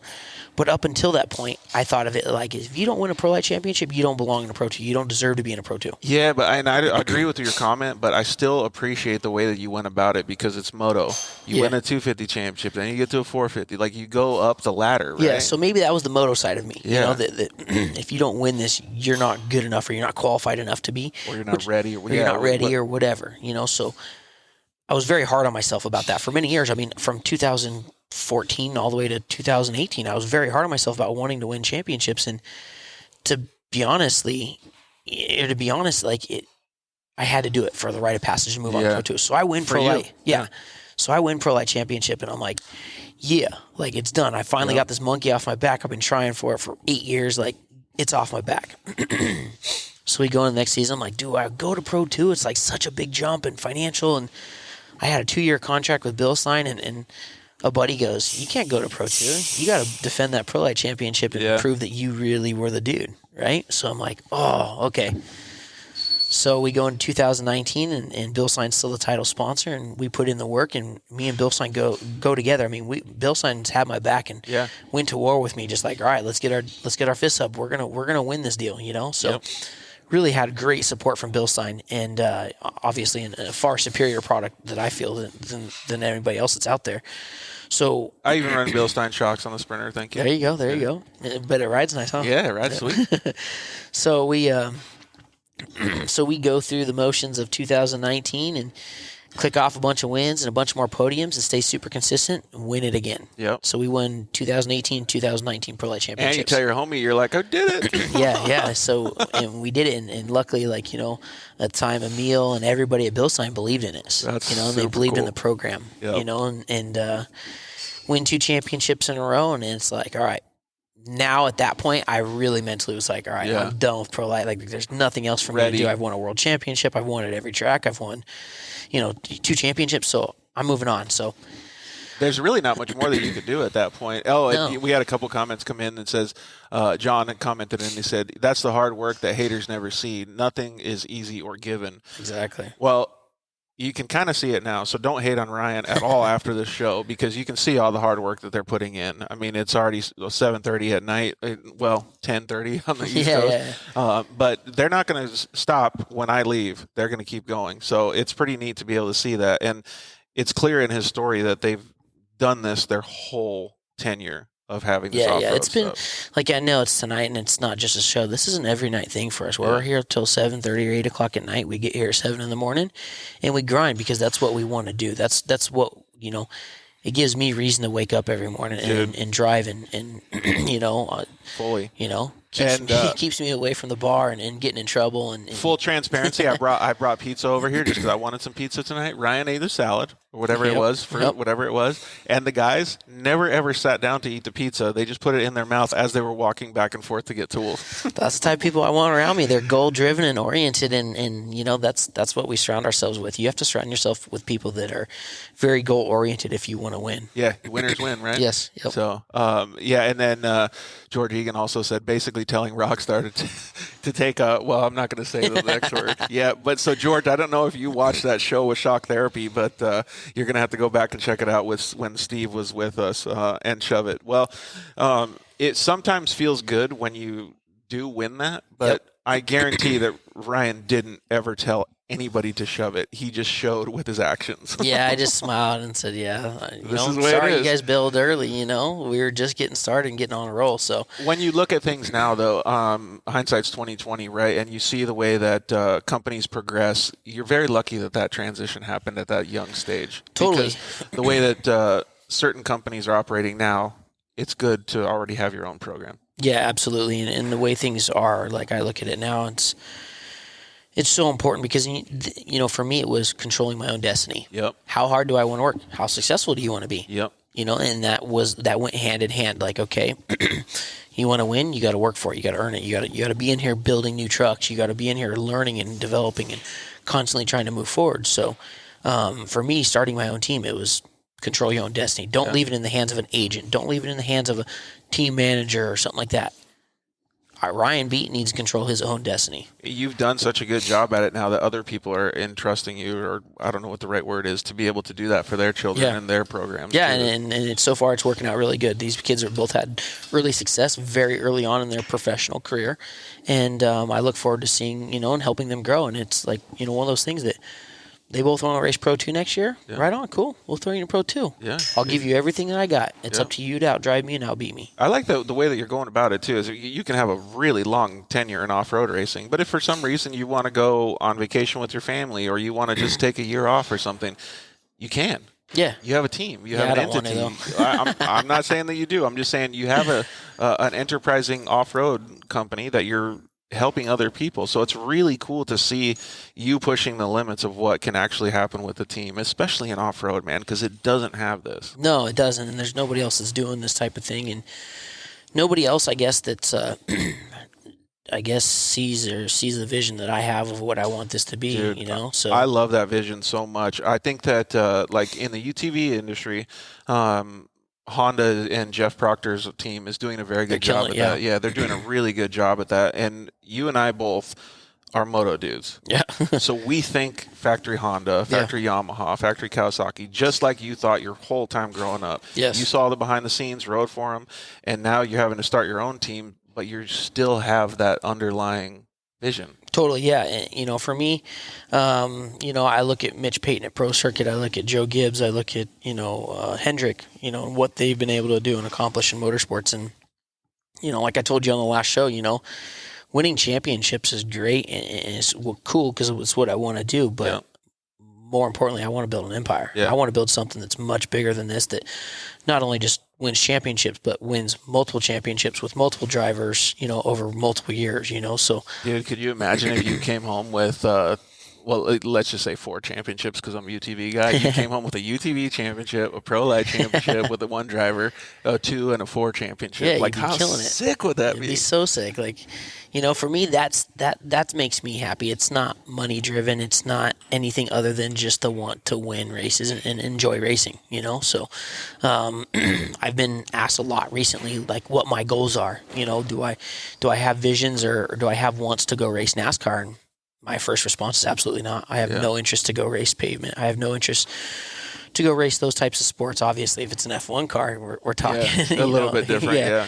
But for me, it's not about money. I'd still, even if I, got the opportunity to go race NASCAR or trucks or whatever, anything else, This is where your passion is. I don't think I'd do it. I think I'd still stay here and keep racing off road. You have such a good baseline now and such a good end goal from what I'm getting right now. Like your vision is so much further ahead than almost everybody else. Like, it's so cool to see that, dude. Thank you. Appreciate it. You would be, well, we're not going to miss you because you're going to stay, but you would be very, very missed if you guys, if you did go to NASCAR or something. No, definitely not doing it. Let's take the next step and start kind of talking about what's going on currently. Right now, I know that we have one camera that's looking over here at a Pro 2 that's all nice and clean. Yep. So that's our Pro 2. It just got done.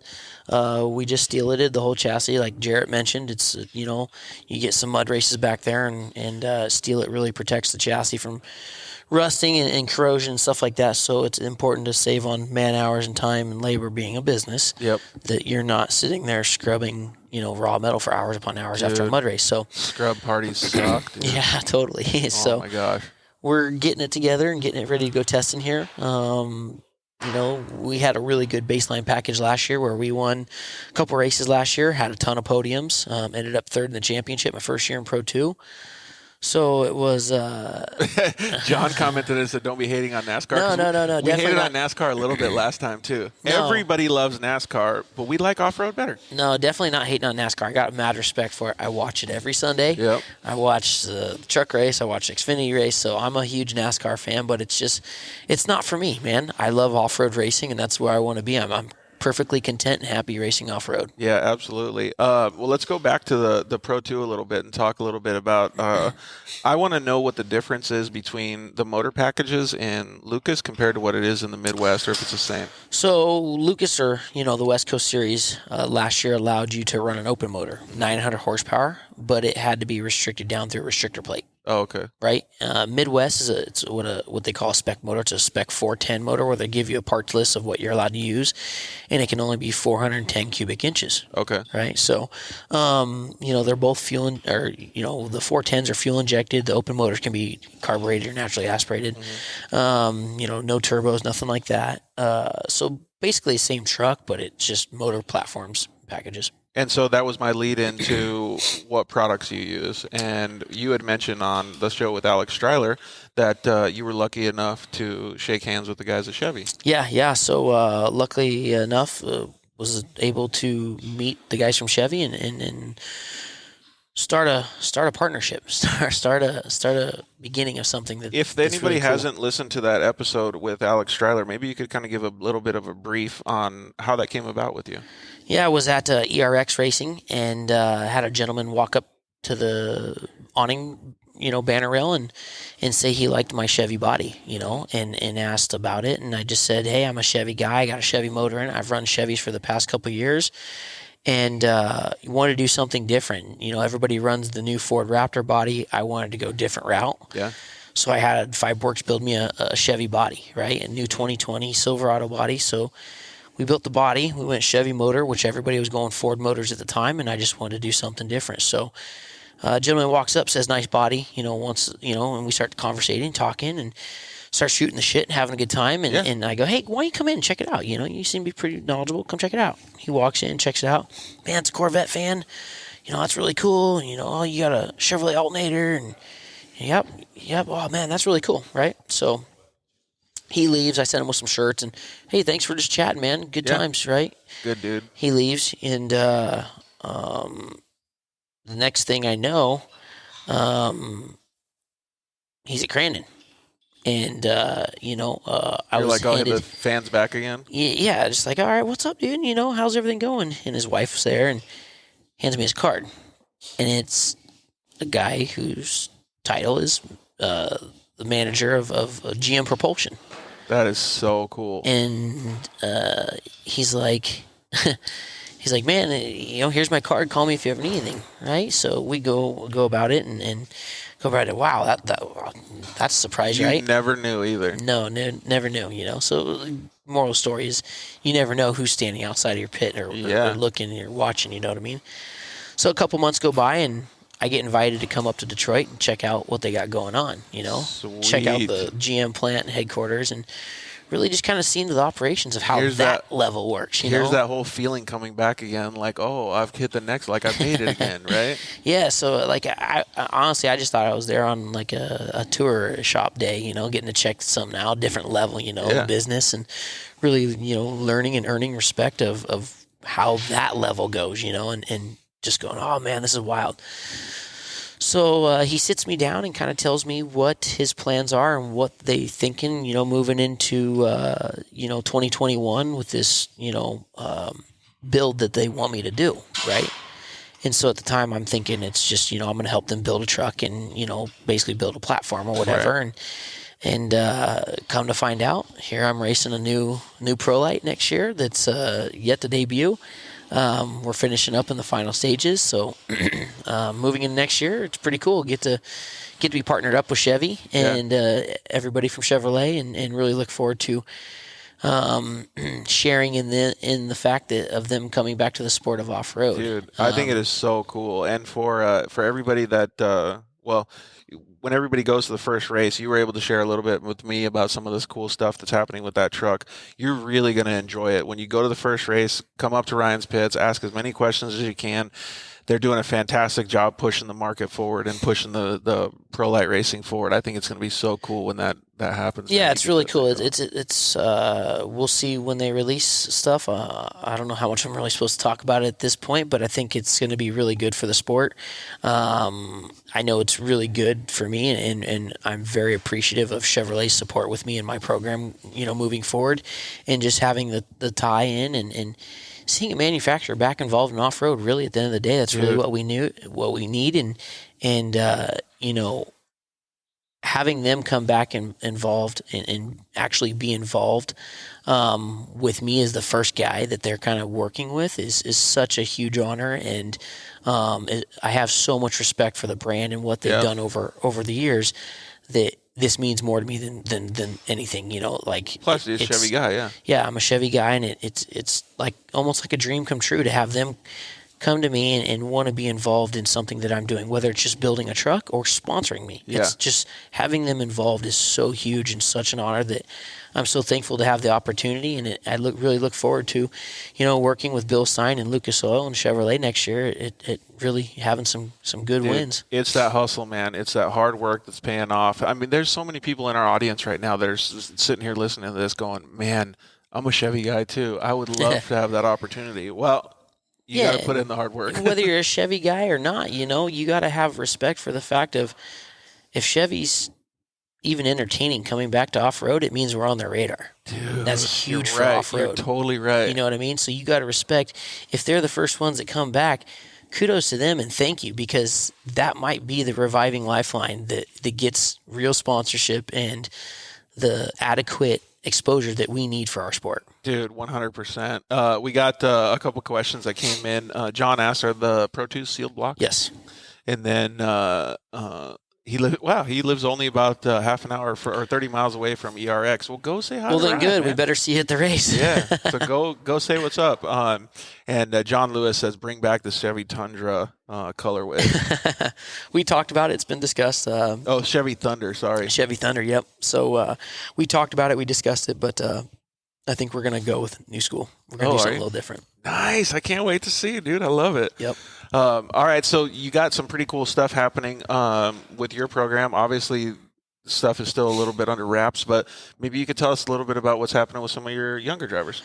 Yeah, like I said, Carson Parrish and Mason Prater are coming back to race Pro Light next year. They had both really good rookie seasons. Carson won some races and had a bunch of podiums.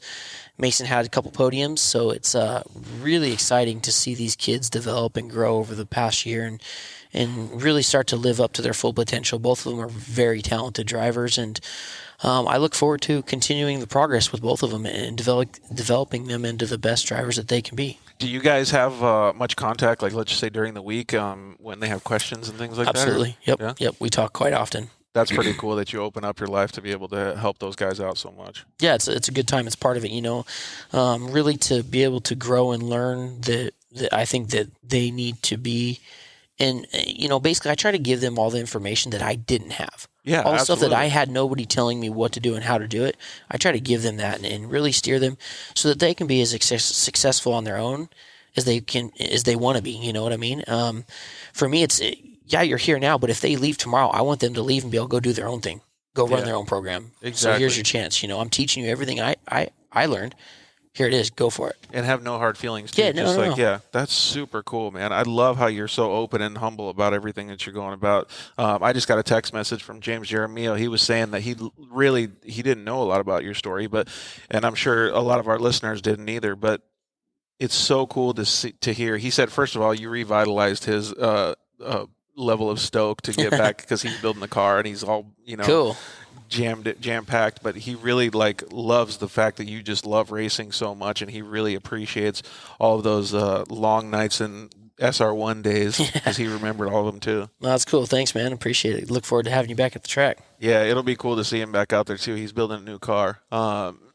Oh, yeah. Now John's saying I got to go up to ERX, too. There you go. Yeah. Hey, maybe I'll hitch a ride. I'll jump on the semi with Ryan, and we'll go cruise up there. I don't know if I'll make it to ERX, John. We got so much stuff happening with the Dirt Life. It's crazy, but we really do love going to the races. So if I get the opportunity, maybe I will be able to go out there. Ryan actually has some pretty fun plans that he wants to execute at the races, and there could be a potential that I could work with him a little bit on it. I'm trying to talk him into it.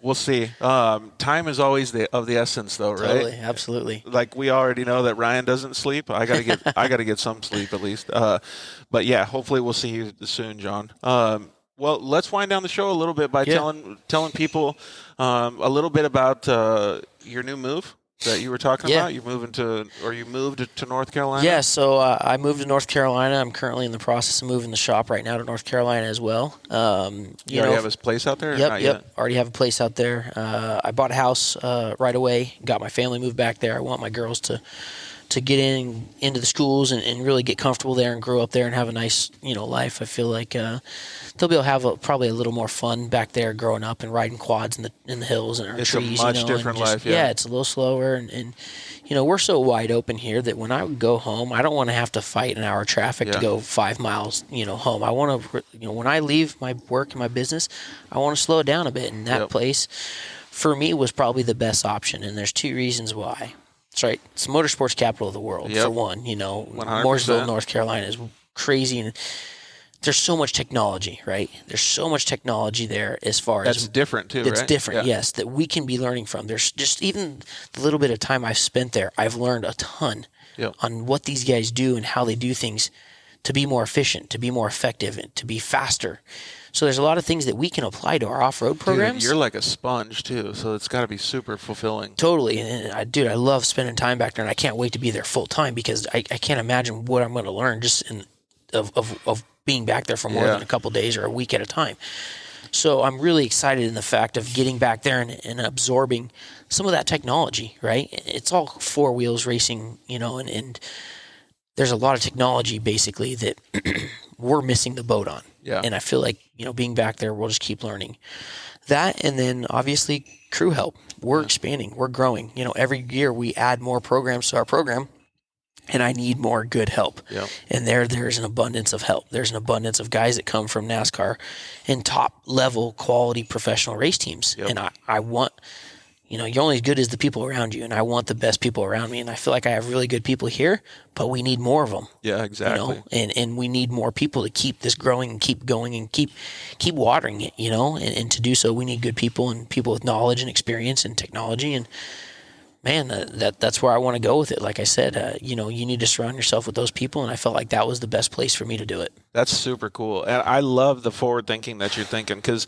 not that California is out of the question, but you saw a limit. Yep. You want to push past that limit. Totally, yeah. And yes, in California, I don't have a 20,000 square foot shop. I'm not building CNC rocket ships that are $800,000. But what I am doing is I'm building a really sustainable sponsorship program and running races and making money racing. This is all I do for a living. It's not funded, by my daddy's, business or, family money or anything like that. Like this is funded by hard work. This is funded by hard work and dedication and preparation. Man, I love that. And I know that a lot of our audience loves that, man, because every single one of them out there that wants to go racing, we've got so many people that ask questions. That's how you do it, man. You just do it with the dream, hard work, and just keep going. So a couple things that we've already said. People can reach you at RyanBeat51 on Instagram. So RyanBeat 51 on Instagram. And maybe you could give a shout out to some of your sponsors now too, because they can see them in the back as well. Yeah, absolutely. Bill Stein, Lucas Oil, Vision Wheel, Chevrolet. Yeah. There's a lot of people that really support this program. Steal It, PPG, Everfilt. We just have a lot of good people in this program that, have jumped on more than willingly and said, we want to be with you for years. We want to be with you 2, 3 years, 4 years, 5 years down the road. And I have some new sponsors that I can't quite announce yet that I'm really excited to partner with and announce that we're going to be announcing here pretty quick. But so we'll be able to see them on social media, though? Yep. You'll be able to see it on social media as soon as we do it. That's part of what we got in the plans of this next week. We're doing some photo shoots and some video stuff that we're going to release. And dude, we're really excited. Like I said, our program's growing in a time where it's hard to grow in, and our sponsors are happy and people are happy around us, and we're happy. That's the most important thing. And, without the help of all these people involved, like I said, Chevrolet Bilstein, Lucas Oil, dude, just everybody that supported this program, Vision Wheel. And they all support the program because you have such solid people on the program, too. I mean, like, your dad just dropped something back there, but he's been literally grinding away. Yeah, no, exactly. And that's, that's what Bilstein expects of us. That's what Chevrolet expects of us. They expect us to work hard enough so that we can go out and be the best we can be. And that's what we want to do. Yeah, your product is your team, so you're only as good as your product, right? Yep. That's awesome, dude. Well, first of all, you killed it on the interview tonight. I really appreciate you hanging in there at the first part and talking shop with all of us. If you guys have any questions, always feel free to reach out to Ryan. He's yeah, please do. He's a wealth of knowledge, and clearly he's willing to share it with you guys, so it's super cool. Are you excited to race Dirt City this year? Absolutely. I looked at it last year. That's the track I couldn't think of earlier when we were talking about it, so I apologize for that. But yeah, I really look forward to it. It looks fun. That's the circle, like tight track? Yeah, the bull ring, what somebody called it, a bull ring. I do look forward to it. It's probably more of like a Glen Helen style track. I'm a fan of more of the bigger tracks, if you will, but I think it'll still be fun. Dude, when you can get a flowy track, it's the best. Yeah, it's so fun. But at the end of the day, as long as there's fans there and if people are smiling, I don't care. I'll race wherever. Yeah, exactly. How's your hospitality area? People come up and hang out? Oh, yeah, killer. Like, we have a big hospitality area, and we love having everybody there and come by, and they can check out, obviously, the merch. And we usually make it pretty accessible where the fans walk up and they can see everything right there. We don't hide nothing back, and we really want to make it fan interactive so that everybody can be around and be in. Dude, we can't wait to see you do good this year, man. You killed it on the interview, and you're going to kill it this year. Thanks for having me. Thanks for all your hard work, too, in propelling the off-road industry. We really appreciate it as fans. So if you guys have any questions, like I said, reach out to Ryan anytime. We want to thank all of our sponsors as well. We want to thank KMC Wheels, EFX Tires, Zollinger Racing Products, Shock Therapy. Thanks, Justin, for coming on. And thank you to Solderweld and Cryoheat as well. All of them are making the show stay alive. Thank you to Jerett Brooks for coming on. Thank you to Alex Striler for coming on. And thank you again, Justin, for coming on the show. We really appreciate it. I can tell you right now, Ryan's going to have a very, very successful future, and all of his athletes are as well, or all of his drivers. So if you guys have any questions for us, you can always reach us on iTunes. You can go on Spotify, all the podcast networks. You can hit us up on Facebook and Instagram, and we'll answer your questions as much as possible. Again, thanks, Ryan. Thank you. We'll see you guys later. Good hanging out, guys. Thanks for listening to The Dirt Life Show.